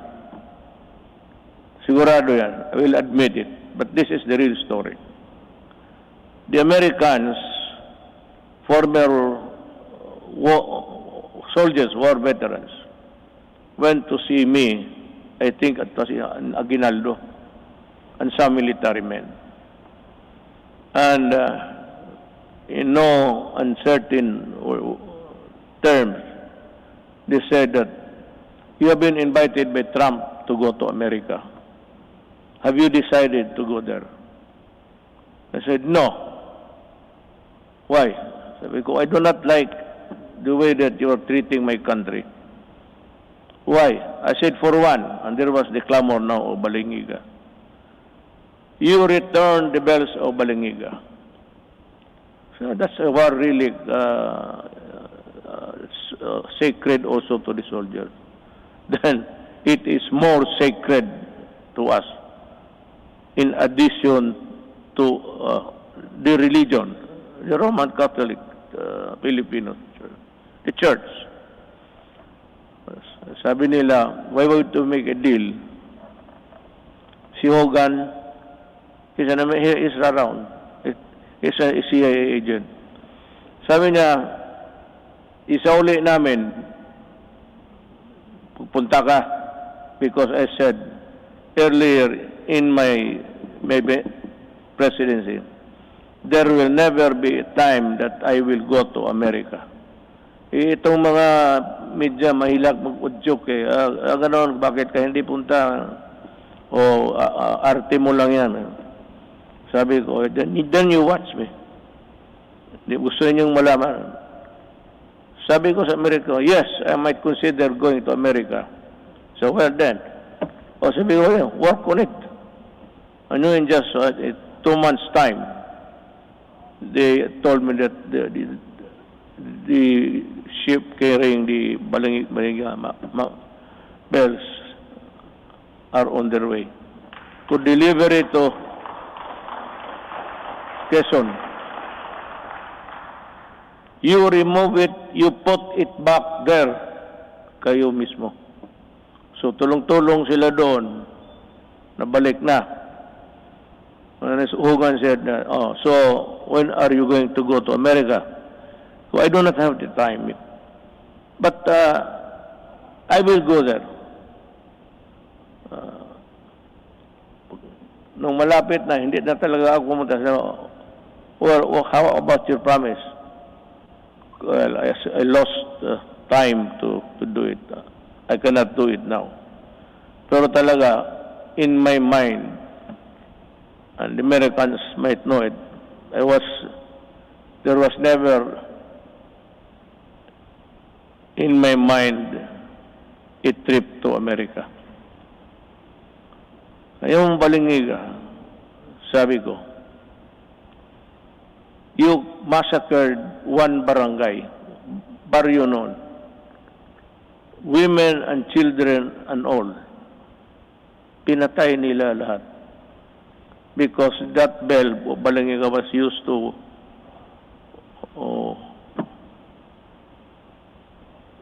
call the people for prayers, ganon. Sa simbahan yun eh. So yung ginawa nila,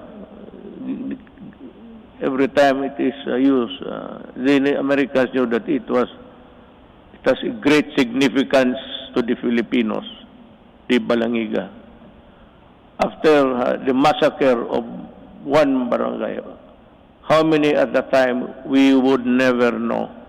But it was said, isang baryo. No barangay ngayon, baryo noon yan eh. Barrio is an American word. The barrio. They also call the small places in Mexico barrio. Right? The Americans borrowed it from the Spaniards. Barrio. So sabi ko, blood, you really got it at the expense of the blood of Filipinos. I do not hurry me up. If I go to America, it will be in my own time.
concessionaire, dalawa.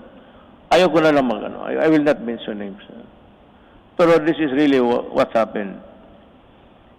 Ang dalawang concessionaires, one in the south and the other is north,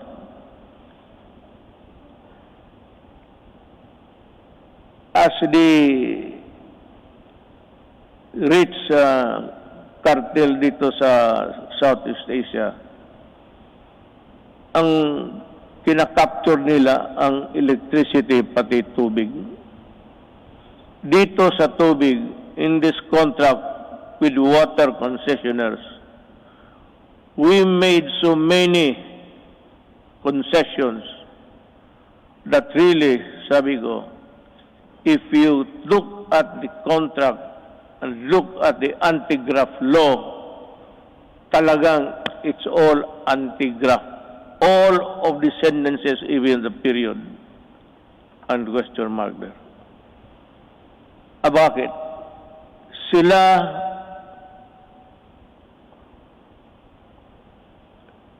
walang problema sa tax because the people, consumers, will pay the taxes for them. Sila kung malugi, sabi na, hindi nila kasalanan, and I can think of it, through not of their own fault, sabi doon, bayaran natin sila malugi.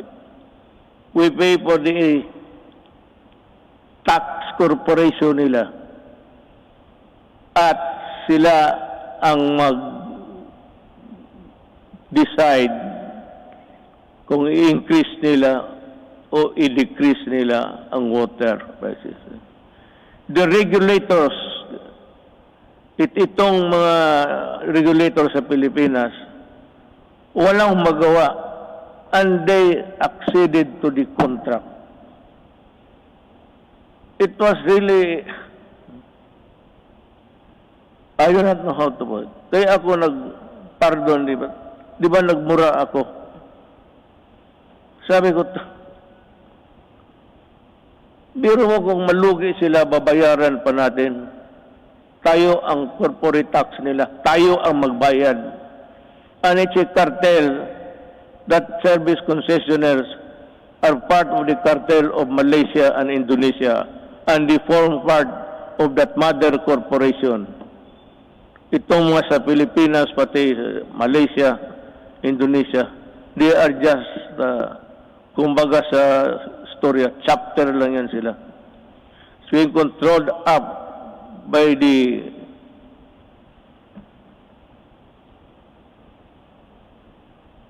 kasabi ko, wala ito. I told them, I told Dominguez, tell them that I am no longer honoring the contract. Meron pa doon, payment of itong tax,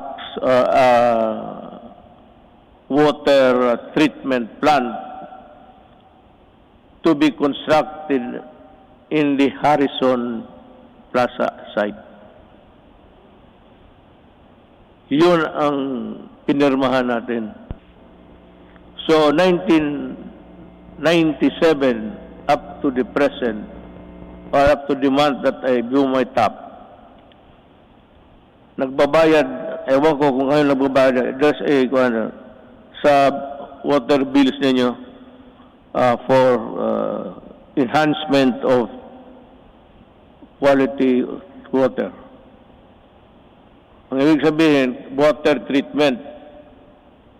And they were collecting since 1997. So until now, how much of the Filipinos' money are with them for nothing, not even for a song? Kaya ako, if there is something, hindi naman proud, but if there is something someday that my children will say, what have you done for my country? Sabihin ko, sila. Talagang inupakan ko sila. Sabi ko, ayaw ninyo? You do not want it? Well, okay. I will just confiscate your system and call the military to operate it. I will exercise the eminent domain and expropriate all of your assets here. Kasi gagawin ko.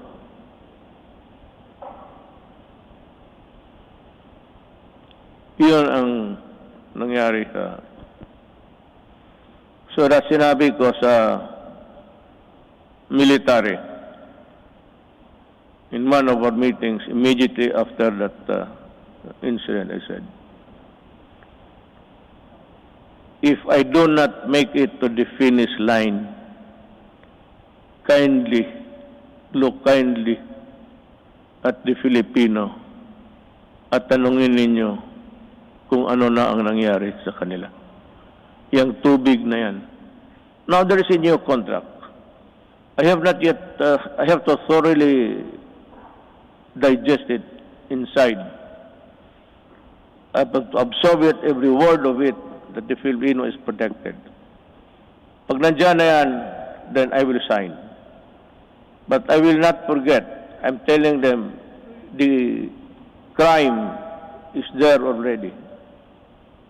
And any Filipino who would want to go after you can. Sabi ko, I will not free you. I will not, there's no waiver in you. I will never allow that. Just make a new contract. Just realize every day that I can call you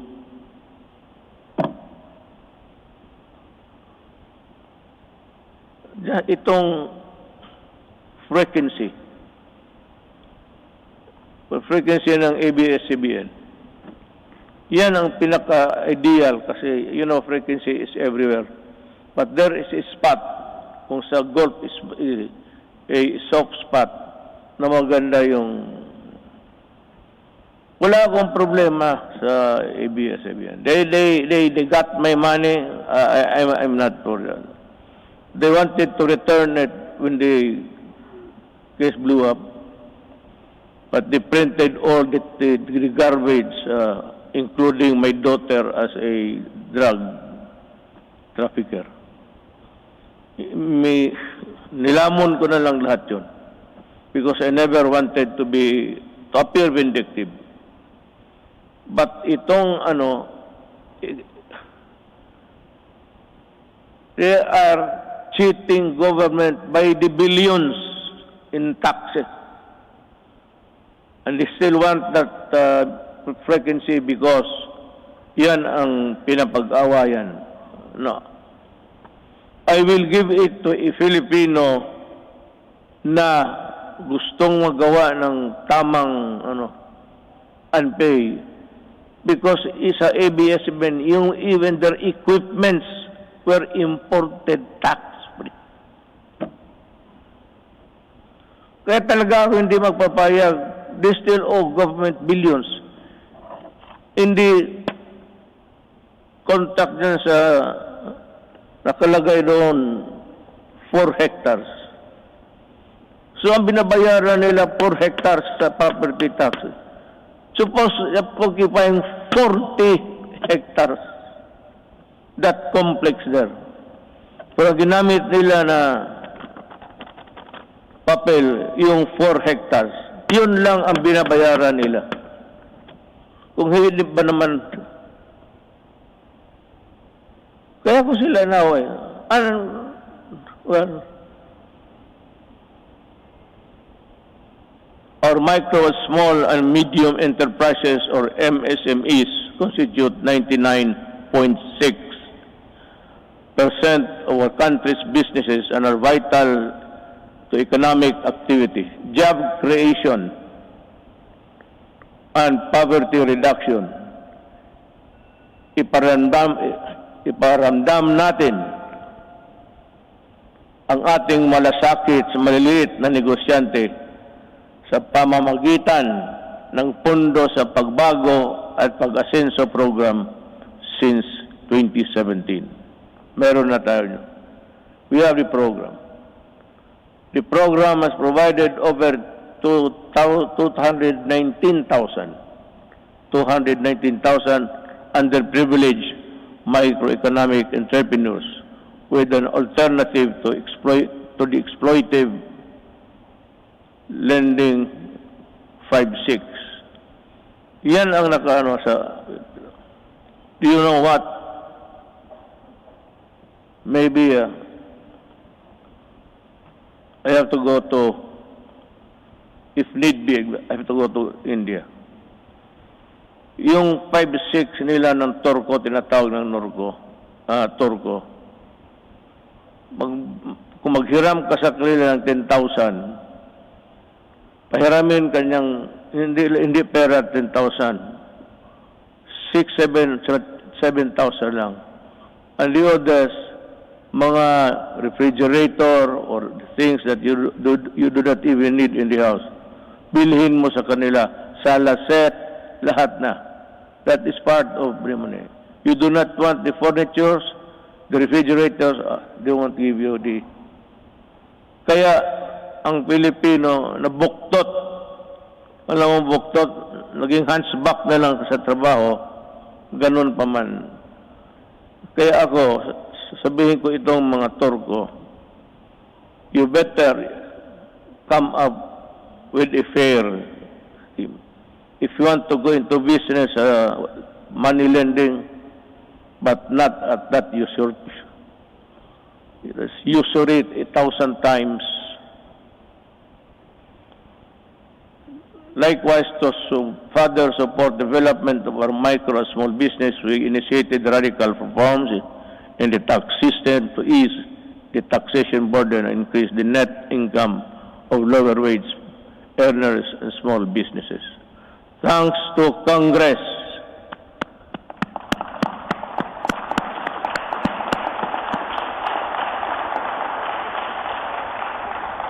Yan, hindi pa ninyo alam, ha? Sabi ko lang, thanks to Congress and our revenue-generating agencies, our tax reform sustained our economic growth from the third quarter of 2016 to the fourth quarter of 2019, which made the Philippines one of the fastest-growing economies in Asia until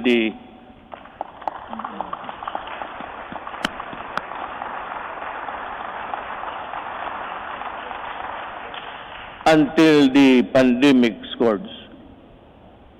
Yan talaga ang, well,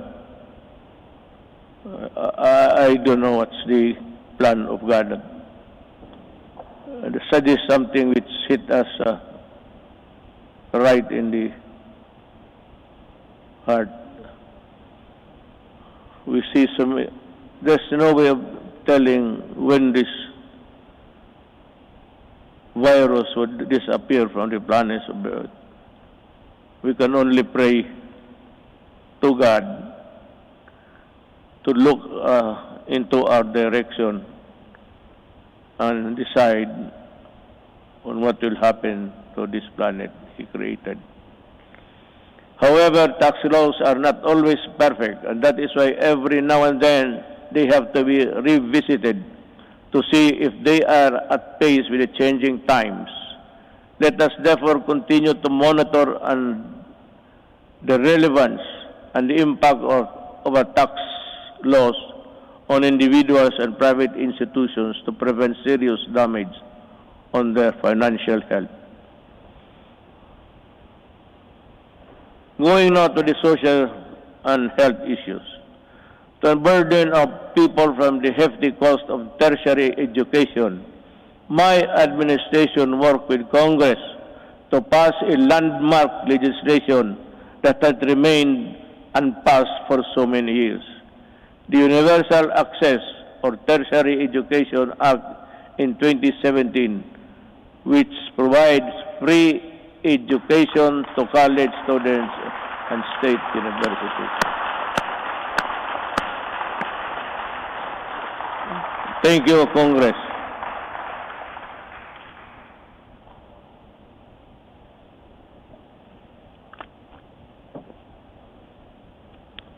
We also passed the Universal Health Care Act in 2019. And to supplement this, I also signed into law the Malasakit Centers Act in 2019.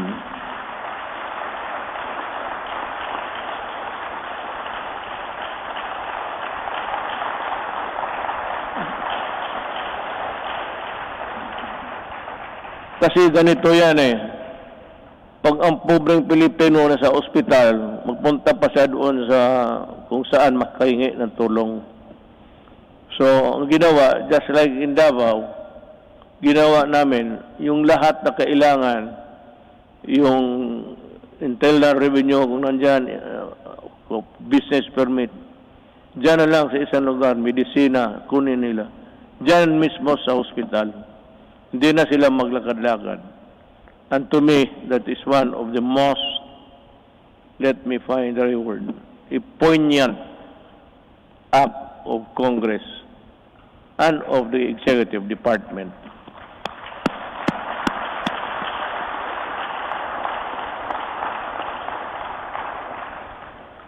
Legislation which was sponsored by Senator Bongo.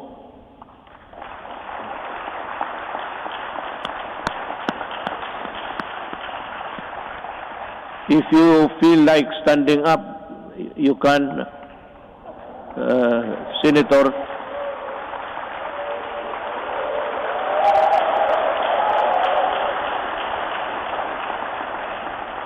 Masikat ka pa sa guest speaker.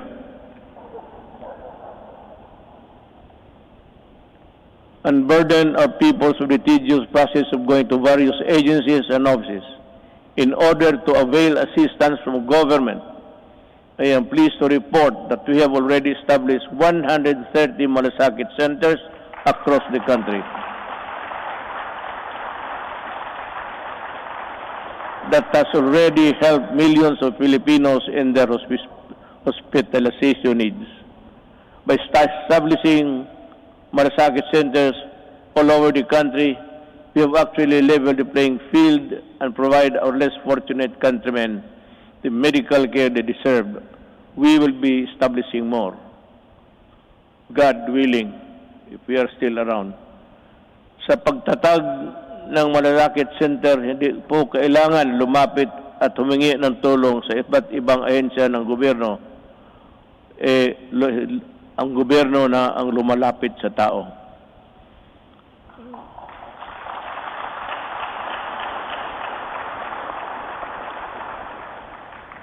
So, let us talk about COVID. It's mentioned everywhere in the speech, but what's this goddamn virus is? I have to admit, back when I decided to answer your call and run for higher office, never did I imagine that my presidency would not only be judged by how I made good in my campaign promises in fighting illegal drugs, criminality, corruption, but how well I led our nation during the global pandemic. Hindi na ako makapronounce ng buti, baka mayroon na ako. May ambulansya ba dyan? Mukhang iba na ang, I cannot pronounce the words. I hope this is not a symptomatic. Prior to the pandemic, we recorded our lowest debt to GDP ratio since 1986, the highest revenue effort since 1997, the highest credit rating in the country's history, yung sa bangko.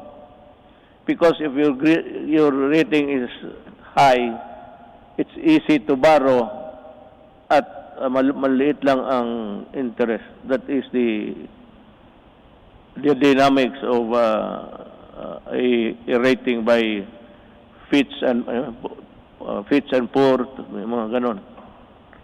So, and the lowest rates of unemployment and underemployment and poverty. Well, it's still there. It is beyond dispute that our economic governance fundamentals were robust when COVID-19 hit us. I am sure that much can be said about the way we took on the daunting challenge of preserving lives while sustaining our momentum towards the developmental. Dito na lang ako.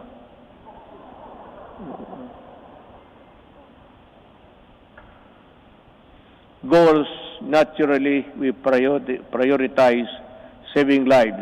Buhay muna bago ang lahat. Ibig sabihin, inuna natin yung gastos, yung pera natin sa pandemic. Kinuha ng lahat ng mga budget.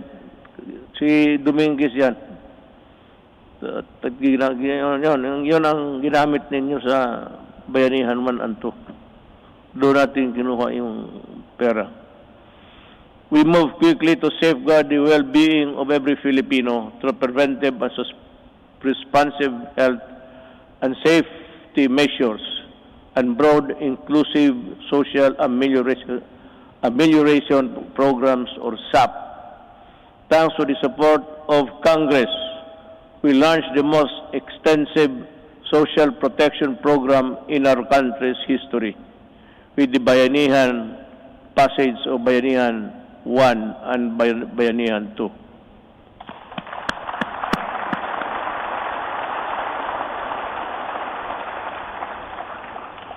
Indeed, our national health system and the resilience which were tested to the health. Countless lessons we learned and continuously improvements put in place. Kahit anong crisis ay kaya malampasan kung tunay na may malasakit at bayanihan. I agree. At the early stages of the pandemic, our testing capacity was very limited. Recognizing the importance of conducting more tests to ensure early detection and timely isolation of confirmed COVID-19 cases, we ramp up our testing capacity. We now have more than 260 accredited laboratories nationwide, which is still capable of conducting at least 50,000 tests daily. All regions now can conduct their own COVID-19 tests. To take care of mild and asymptomatic cases, we established over 9,000 temporary treatment and monitoring facilities across the country, with a total bed capacity of more than 140,000, together with the local government and the private sector. We quickly established mega quarantine facilities that could accommodate more cases. Modular hospitals and quarantine facilities have also been established nationwide, especially in Metro Manila. For our severe COVID cases, our tireless health workers will continue to ensure that you are provided with the best care around the clock based on the latest development global best practices. Our health experts continue to actively participate in the search for safe and effective COVID-19 medicines. With the help of Congress, kita mo sa lahat, I never said, wala kang magiging ito the construction of a bridge that is nowhere to be found today. Yung ako sa inyo talaga, with the help of Congress, we passed 13 measures that establish new and improve the capacity of existing hospitals around the country to provide quality care and services. Our people, especially amid the ongoing pandemic-19.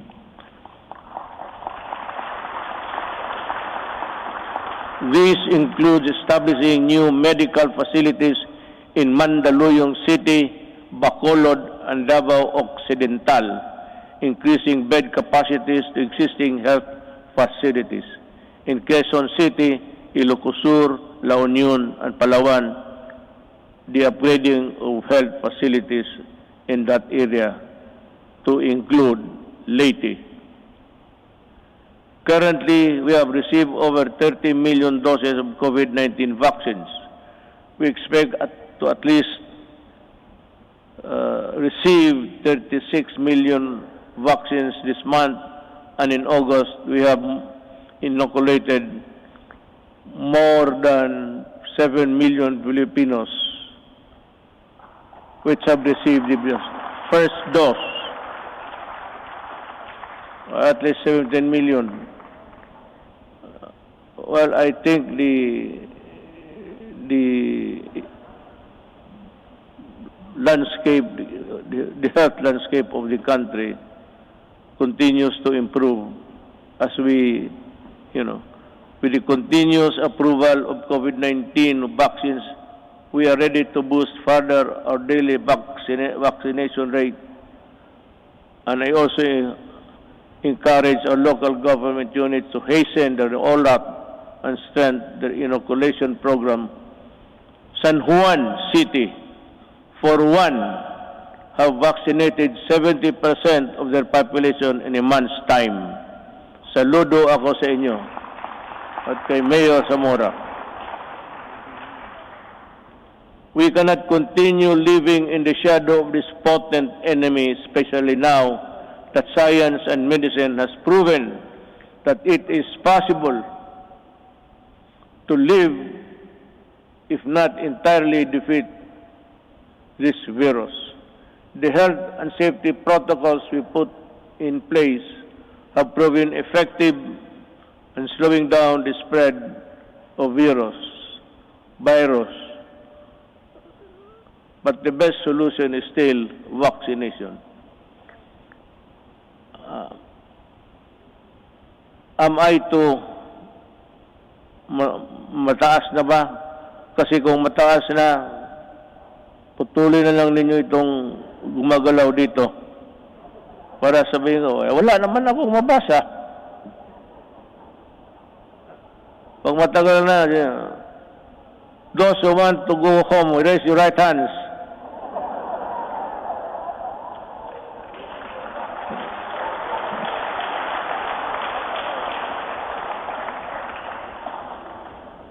Pati si Monsignor, magkagtaitaas niya kamay niya. That is why I implore our countrymen who are now in the list of sectors to be inoculated to get vaccinated now. And to those who receive their first doses, please return for your second shot. I also ask for patience for those who are next in line to receive vaccine. More and more COVID-19 vaccines are arriving each week, and you will soon have your turn. Corollary to this, it is high time that clear and precise uniform protocol and guidelines are issued in anticipation of the vaccination of more Filipinos and the steady reopening of our society. Pagpasensya ninyo ako, I beg your kind indulgence. But I have to talk about something which would affect us all. It seems that this government is too far away from the people. Yung serbisyo talaga na totoo. Nung isang araw nakita ko, I don't have to know what place was that. Ang mga tao nakapila, and they said that they were there at 4 o'clock. Lumalakas yung ulan, sa payong lang sila. So nanonood ako sa report because I listen to the report every morning. Makukuha mo sa mga radio station yan. So I was having breakfast. I was listening to their TV. At nakita ko yung mga tao nakapila doon, malakas ang ulan. Sabi ko,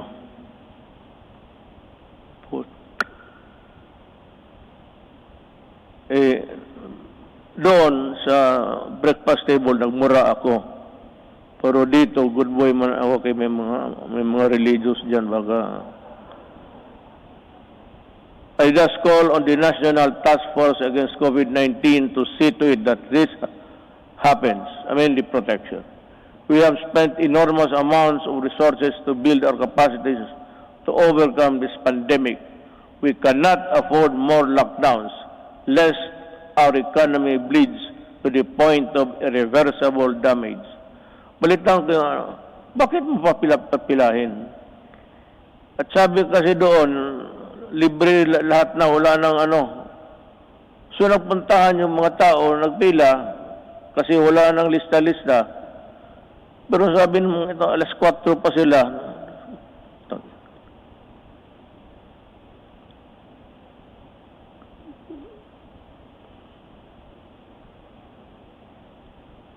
Hindi lang ako pwedeng alam mo, sa totoo lang, hindi naman ako nagyayabang. I'm just an ordinary Filipino citizen. Just like you, I get hurt when people are nearly almost brutalized. Bakit hindi ka magkuha? It's rain time.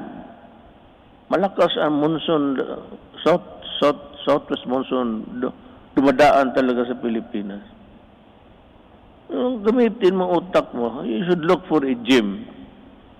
At bigyan mo lahat ng tao ng number. Hanggang dito lang po. Hanggang dito lang tayo. Balik kayo itong bukas from 15 to 20. Kayo na naman bukas. Bigyan mo lang card. Prepare a card where you can, the marshal will go around the queuing na bakit mo, hindi ko maintindihan, this media, hindi ko maintindihan bakit gawain mo yan sa Pilipino. Yan ang tinatanong ko. Why do you have to do it to the Filipino? You can always, maghanap ka ng, there's always a gymnasium.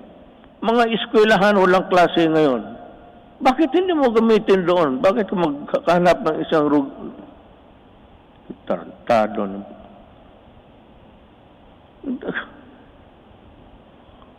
Kaya lang ako, well, it is to my chagrin, because gusto kong lumabas. Itong PSG lang na ito ang, sabihin ko sa inyo, huwag kayong magpresidente. Wala talagang, sabihin ko, maliit ang sweldo. Wala ka. If you're not there really for mag-corrupt ka dyan, well, it would make you a billionaire overnight. But kung magtrabaho ka lang ng ganito, ako presidente, gusto kong lumabas doon, sabihin ko, hoy, bakit ganito to? Bakit ganon kayo ka-stupido?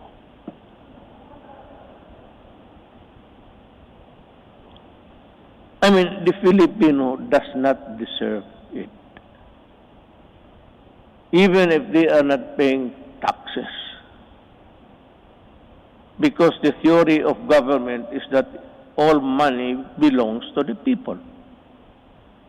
And the money is there. It belongs to all of us. And it should be used for public good. But what is the use of public good if you are not good and stupid? So, ganun ang mangyayari sa Pilipino. I'm just letting off my... Kasi kung hindi lang talaga bawal, itong PSG, hindi ako pinapalabas. Sabi ko, magpunta ako na, sir, hindi pwede yan, hindi pwede. Kulong talaga ako. Magpresidente ka, totoo lang, you are a prisoner. You are brought here, kunyari ka pa, di chopper ka, di gwardiya, Tapos uwi ka doon sa bahay mo. Tapos hindi ka na makalabas. Priso ka talaga. Tawagin mo security, yung gusto kong pumunta, sir, pasensya na. Tapos paggalitan mo, sabihin mo, sir, ang authority namin does not come from you. It comes from a law. So, kami ang masunod. Talaga,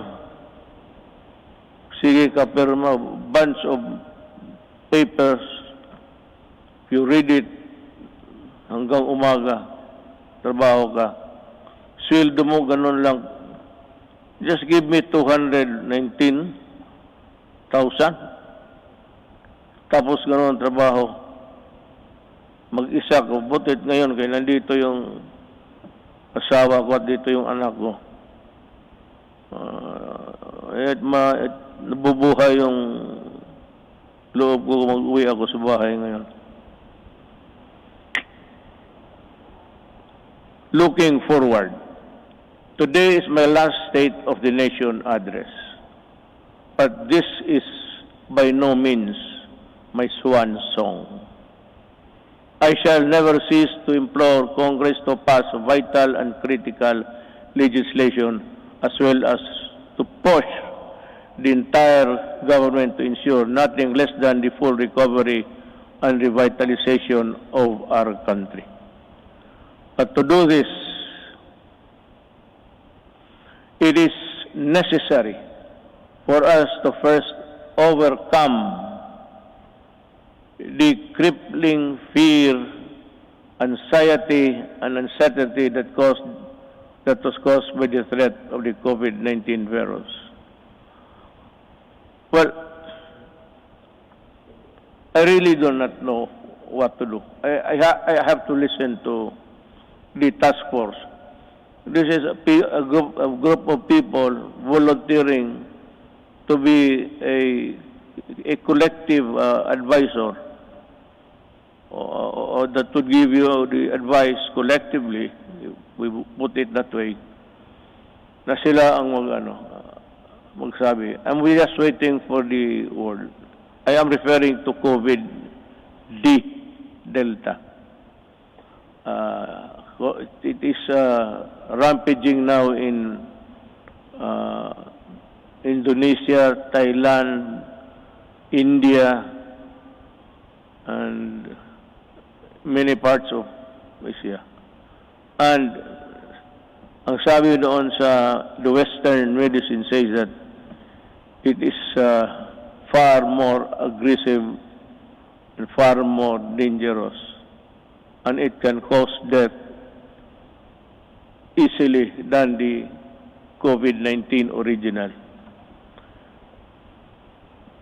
So, this is as good as any other time to say it. If says that it is really dangerous, you have to go back to lockdown. If there are many people in other parts of the world killing as many, then Delta, if ever it will spread, we have it here now. I hope it will not go any further. But if something wrong happens, I'll have to be strict. And I have now my word that there will be, just like what happened in the early days. Kung ganon ang COVID-D, saan tayo pupunta? And if it requires a new vaccine, we do not have it yet. I don't know what, maybe we'll just have to pray for salvation. Sabihin natin, Diyos, we have done everything, but this time we are really put hard on these things that happen.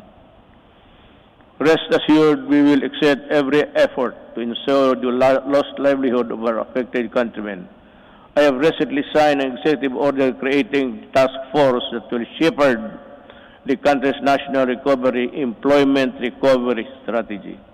The task force recently partnered with the Employers Federation of the Philippines to implement the reforms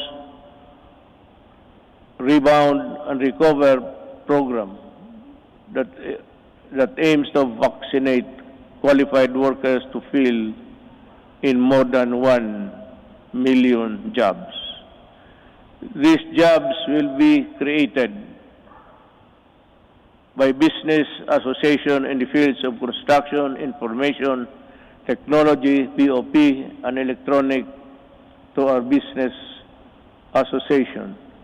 Thank you for joining in our effort to bring back lost income opportunities for our workforce. Another important component of our employment recovery strategy is the retooling of our workers to prepare them to better job opportunities. Since the start of the community quarantine, over 1.5 million availed of the TESDA's free online training program. I am directing the National Employment Recovery Strategy Task Force, particularly TESDA, to ensure the upskilling of our workers and increase their employability. I expect the task force to work double time, not only to recoup job losses, but more importantly, to rehabilitate the economy and help our hardest hit sectors.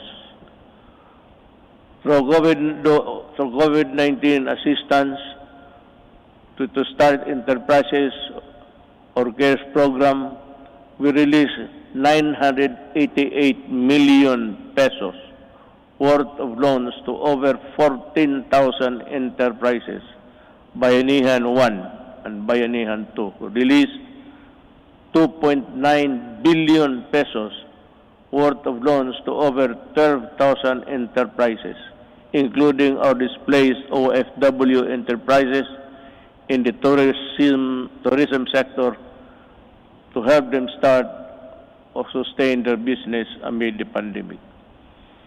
Along this line, I would like to renew my call to Congress to immediately pass the amendments of priority legislative measures such as the Foreign Investments Act, the Public Service Act, and the Retail and Trade Liberalization Act.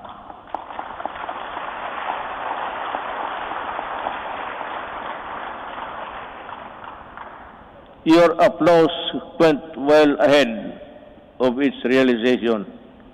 You have to work on this, guys, and well, I'm sure that we can have a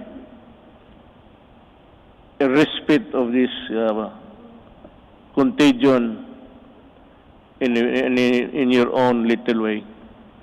Finally, I would like to reiterate my call for Congress again to pass legislation to establish a single agency that shall focus on and respond quickly to the needs and concerns of our OFWs.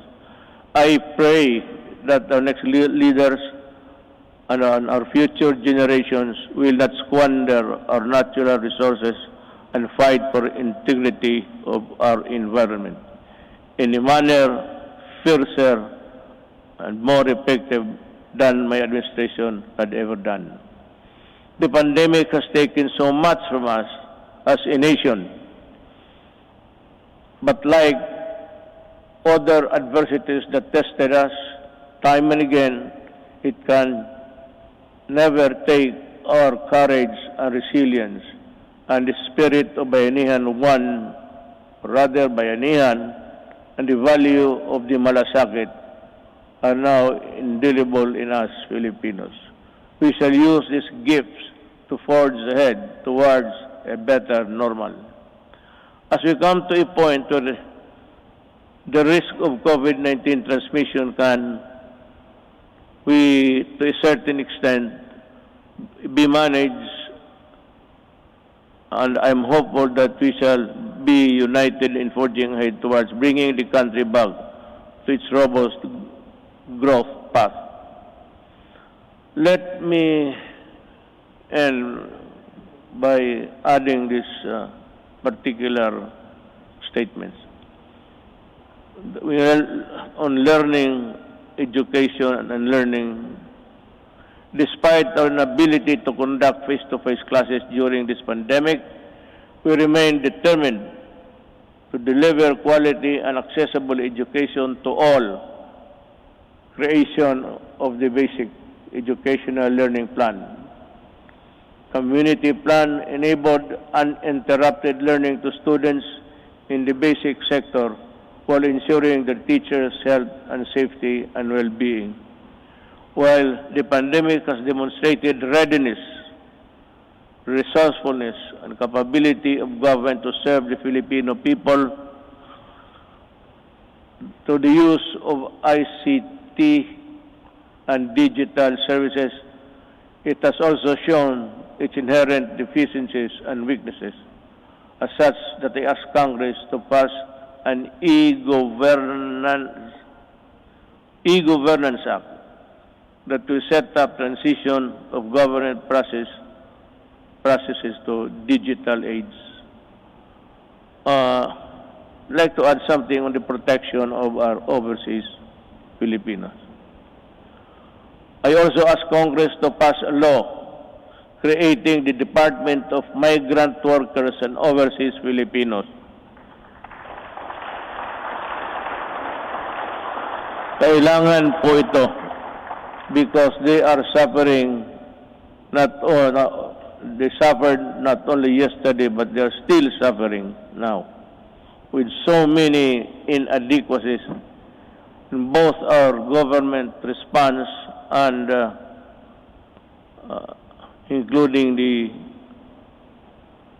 monetary assistance. To ensure that there is a department that is solely focused on addressing the needs and taking care of the welfare of our countrymen abroad. Before I end, let me also touch on the environmental protection. It has also been 13 years since the Supreme Court to Mandamos ordered the rehabilitation of Manila Bay. Unfortunately, no immediate substantial action to comply with the Supreme Court's order was undertaken until 2019, when this administration started its long overdue rehabilitation. As of May 2019, all illegally operating open dump sites surrounding Manila Bay has been shut down, while 151 out of 187 LGUs surrounding the bay have now access to sanitary landfill. Establishments have been forced to comply with environmental laws and ordinances, while those who did not have been closed. As a result, pollutants have been greatly reduced. Coliform levels also reduced to its barest maximum, are now in its longest levels in years, if not decades. I urge the DENR to sustain the efforts to continue working with our LGUs to restore Manila Bay to its former glory.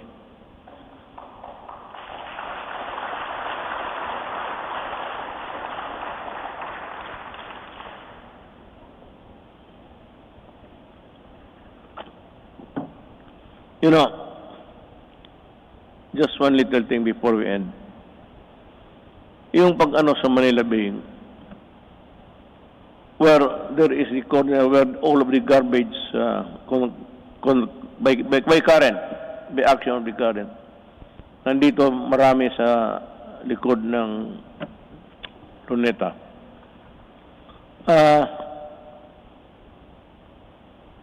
Ginawa natin yan. At nilagay tayo itong yung puting basto na which is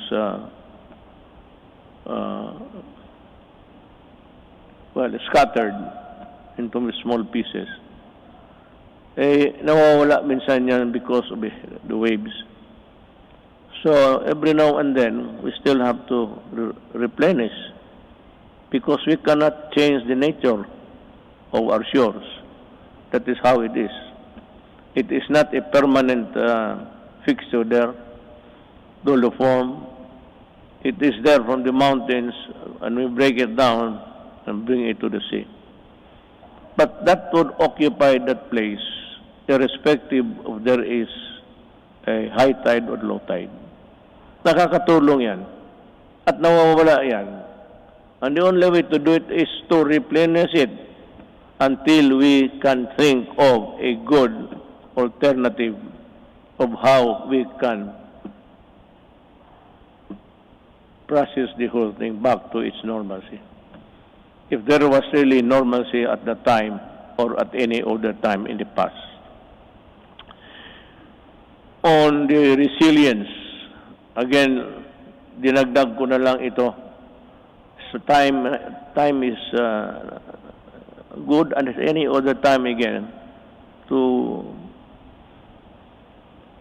ask you, in line with this, we hope to pursue the creation of public entities dedicated to managing emerging and re-emerging diseases.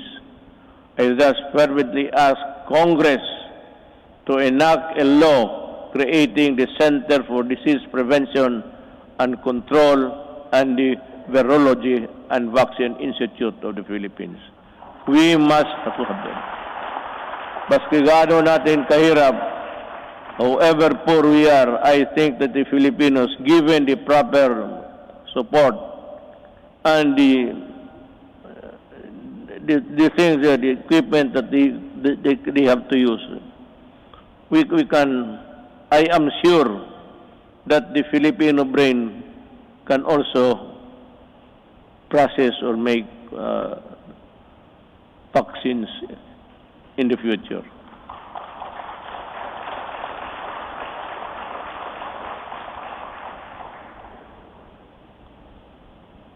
Tapos na po yan, ma'am. I ask Congress to pass the Disaster Resilience Act that will create the Department of Disaster Resilience. Let us also, pagkatapos ito, ma'am, ikaw yung unang tao na mag-congratulate sa akin, ha? Kaya ako nagka-utal-utal dito, dahil sa iyo. Let us also pass the law implementing the Fire Protection Modernization Program to bolster the readiness of our firefighters and ensure their ability to respond to fires and disasters. Related to this, importante ang trabaho ng bombero, maniwala kayo. They must also be there during a disaster happening. Let us also push for the mandatory establishment of education centers in every city, province, and municipality throughout the country, which are providing the basic needs and assistance to all evacuees during times of emergency. Now, there is now the conclusion. Yes, I will. Ay, salamat. Pochang Duterte to. The lights go out for this administration 11 months from now. The work that we started and expected to finish within constitutional time frame of 6 years has been told. Much was so for, but we need not despair. Desperation is a feeling alien to the resilient Filipino. A peaceful and prosperous Philippines is no longer a distant dream, but one that is within our grasp. If our future Filipinos would also do it, if they would continue and would seize the opportunity to work together.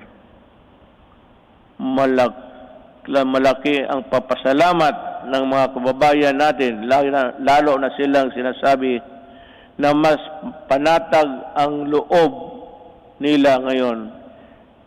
Hindi na nababahala ang mga magulang na lumalabas ang mga anak nila naglalakad sa gabi.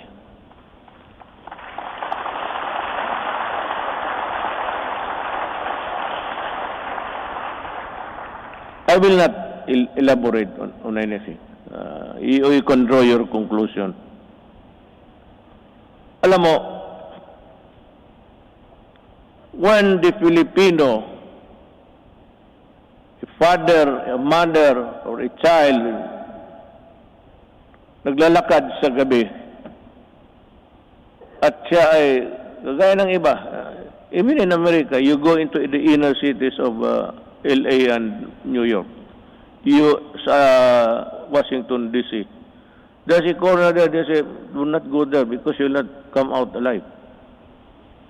Ganon, kung hindi maglakad na sila, puro takot na lang ang nasa loob nila, ma-hold up sa jeep, tapos pati yung taga-ombudsman na buntis, patay pa, pati yung bata sa loob ng tiyan.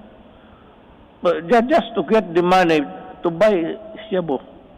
Because when the monkey is riding on your back, yung katawan mo hindi mo na maano. That is why you need to higop, sip.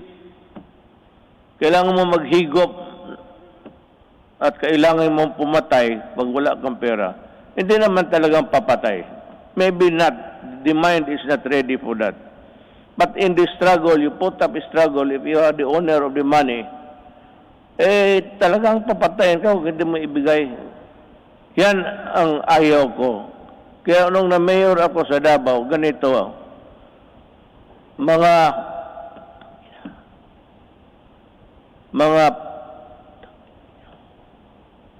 umalis kayo sa daan. Yung daan, yung public transportation is for public good. Huwag mo silang takutin na magkanto pag-uwi. Nandyan, nagiinom man sa... Yan ang hilig ng Pilipino. Mag-inuman. Hindi mo malaman ang mga nag-uwi na babae, they have to take another route that would be longer because nandyan mga standby. So the streets are unsafe. Hold up, pinapatay. Sabi ko doon sa Davao na lang, magnala ako dito sa Maynila. Hindi naman talaga ako nakikialam dito. Pero alam nila, alam ng pulis kung ano ang gusto ko. Magprangkahan tayo. Sabi ko sa pulis, isauli mo yan. The roads, the highways are for law-abiding citizens of this country. Yung mga kriminal, yung mga, the dregs of society, wag ninyong gamitin yung mga daan, hindi para sa inyo yan. And I will see to it that you are not there. Be sure that when I pass by, I do not see you. Because if I see you, I will dance with you. Isauli ko. Kaya ngayon, medyo, hindi naman talaga, But, yung mga sales girl, mga shopping center, panatag na ang loob nila. At least, chances of being mugged, murdered, and raped. Yan ang ayaw ko. Pag malayo, nakahigop na, kunin yung pera, hilain doon sa medyo maliit na mga grassy portion and rape. At papatayin. Yan ang hindi ko matanggap. Just like yung Filipino sa Wikwing. I may be just a little bit crazier than the others. But that is what I am. Ayaw ko yung, lalo na magsyabo ka, tapos pasyal ka kung ano, wala kang makuhang pera, aakyat ka ng bahay. Just like that punk teller. It was raining so hard, just like the rains that we had experienced. It was pouring almost cats and nails. Ang lakas talaga ng bagsak ng ulan. She went home to knock the door and pump the door loud. But ang parents nilang matanda niyang parents, hindi nakarinig. So anong ginawa nitong mga sa construction workers? Sabi ko, diyan nga ako galit sa dugay. Nabibili nila mura. So it's 200, 300. Susuyupin nila.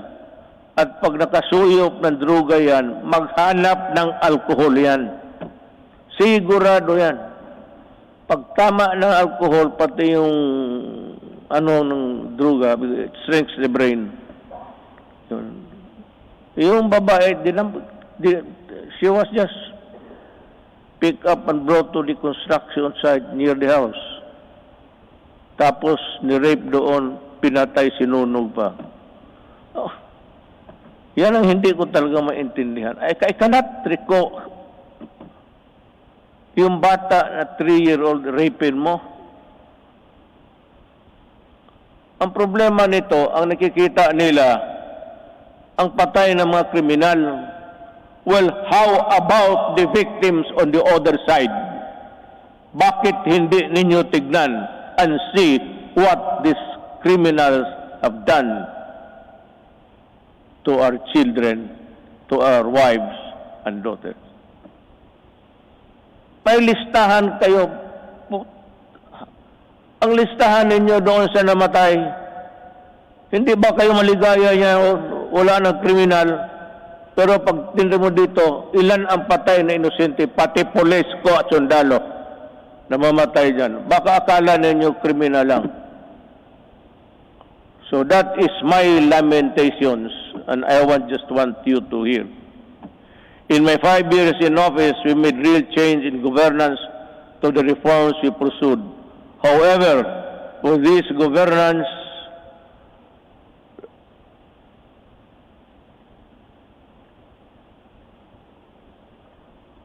must be sustained and broadened. We need to make, I'm just getting my ear. Naghihingal ako. Baka dito ako mamatay pagka-presidente. Iba na ang pitik ng ko ngayon. Ng kasing-kasing ko. Kasing-kasing is puso. To make every public servant responsive to the needs of the people and enjoin every Filipino to assert the right to demand malasakit from their leaders until everyone lives with dignity, well-fed, educated, healthy, secure, disciplined, and empowered to contribute to the national development. I will not forever be president. But ang kulang sa Pilipino is assertiveness. Pag magbayron kayong transaction at hingian kayo, ang sabi ko sa inyo, ito ang payo ko. Murahin mo, sabihin mo, nagtatrabaho kayo at kami dito. We are following papers and you are sitting on your ass on it. Kaya dito sabi ko, makinig kayo lahat ng Pilipino, total last SONA ko ito. Pag may mag-follow up kayo, permit, clearance, at maghingi ng pera, murahin ninyo. Sabihin ninyo, yan, sabi ni Duterte, sampaling ko kayo kasi ako nagbabayad ng buwis. Bakit ginaganito ninyo? Anto di mga Pilipino, hindi naman lahat. Tayong magtatrabaho sa gobyerno. You know, when it takes you 1 month to process a paper, takes you patos pabalik-balik yung tao. pag ang tao bumabalik, dalawa, isa, tatlo, then there is corruption there. Murahin mo at kung maari, pahiramin kita ng pangkulam para kulamin.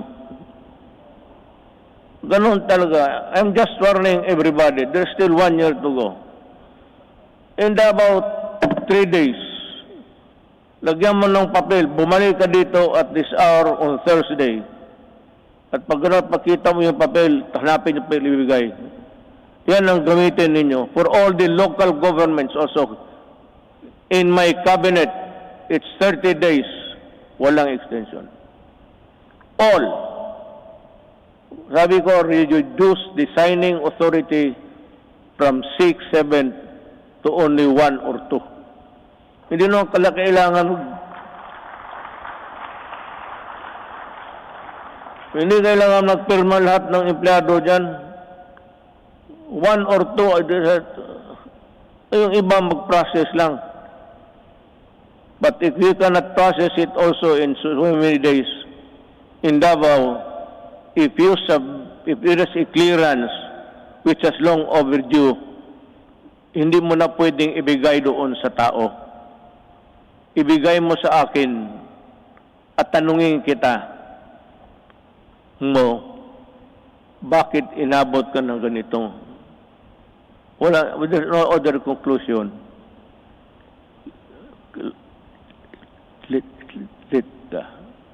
Corruption.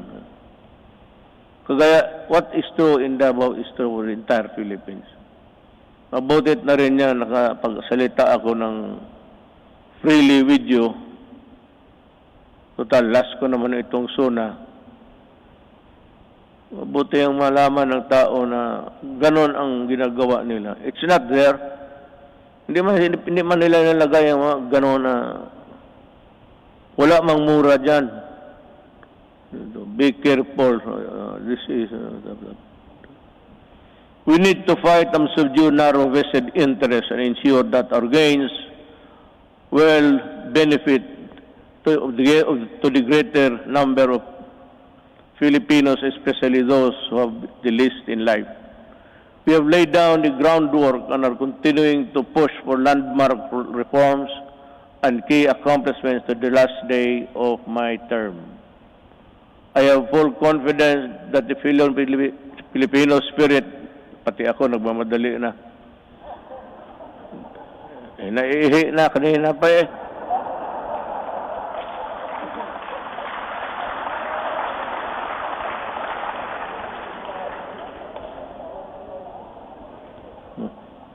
It's a natural human biology, so what's the big deal? Bakit kayo magpakpak kung napaihi na ako? Sa bagay, alam ko rin, nahiya kayo magtindig. Puno ang pila nito pagdating sa CR maya. I have full confidence that the Filipino spirit will persevere and triumph together.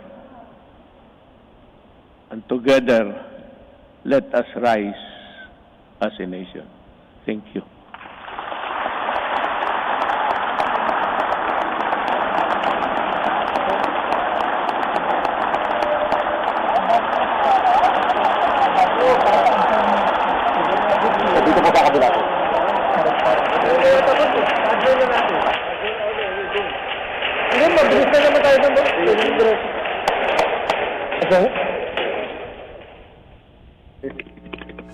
Okay, ako si Pangulong Rodrigo Duterte at kanyang huling State of the Nation address.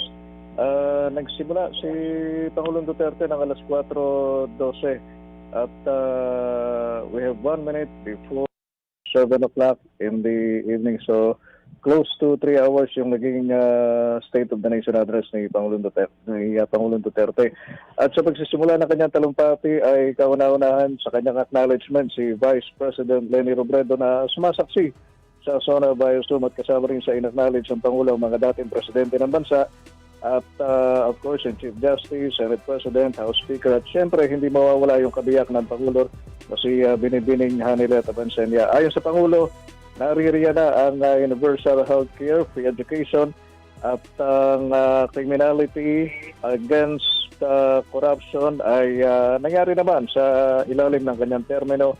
At ang sinabi ng Pangulo na sa nalalabing panahon ng kanyang termino ay less vision na lamang mayroon siya at ang gagawin niya ay tutugon sa urgency ng mga pangyayari. Sinabi rin ng Pangulo na alam niyang mabigat ang problema na kinakaharap ng bansa. 6 years lamang niya ang itinatakda ng konstitusyon para ipatupad yung pagbabagong nais niya. Kaya pinipilit niya na gawin yung buo niyang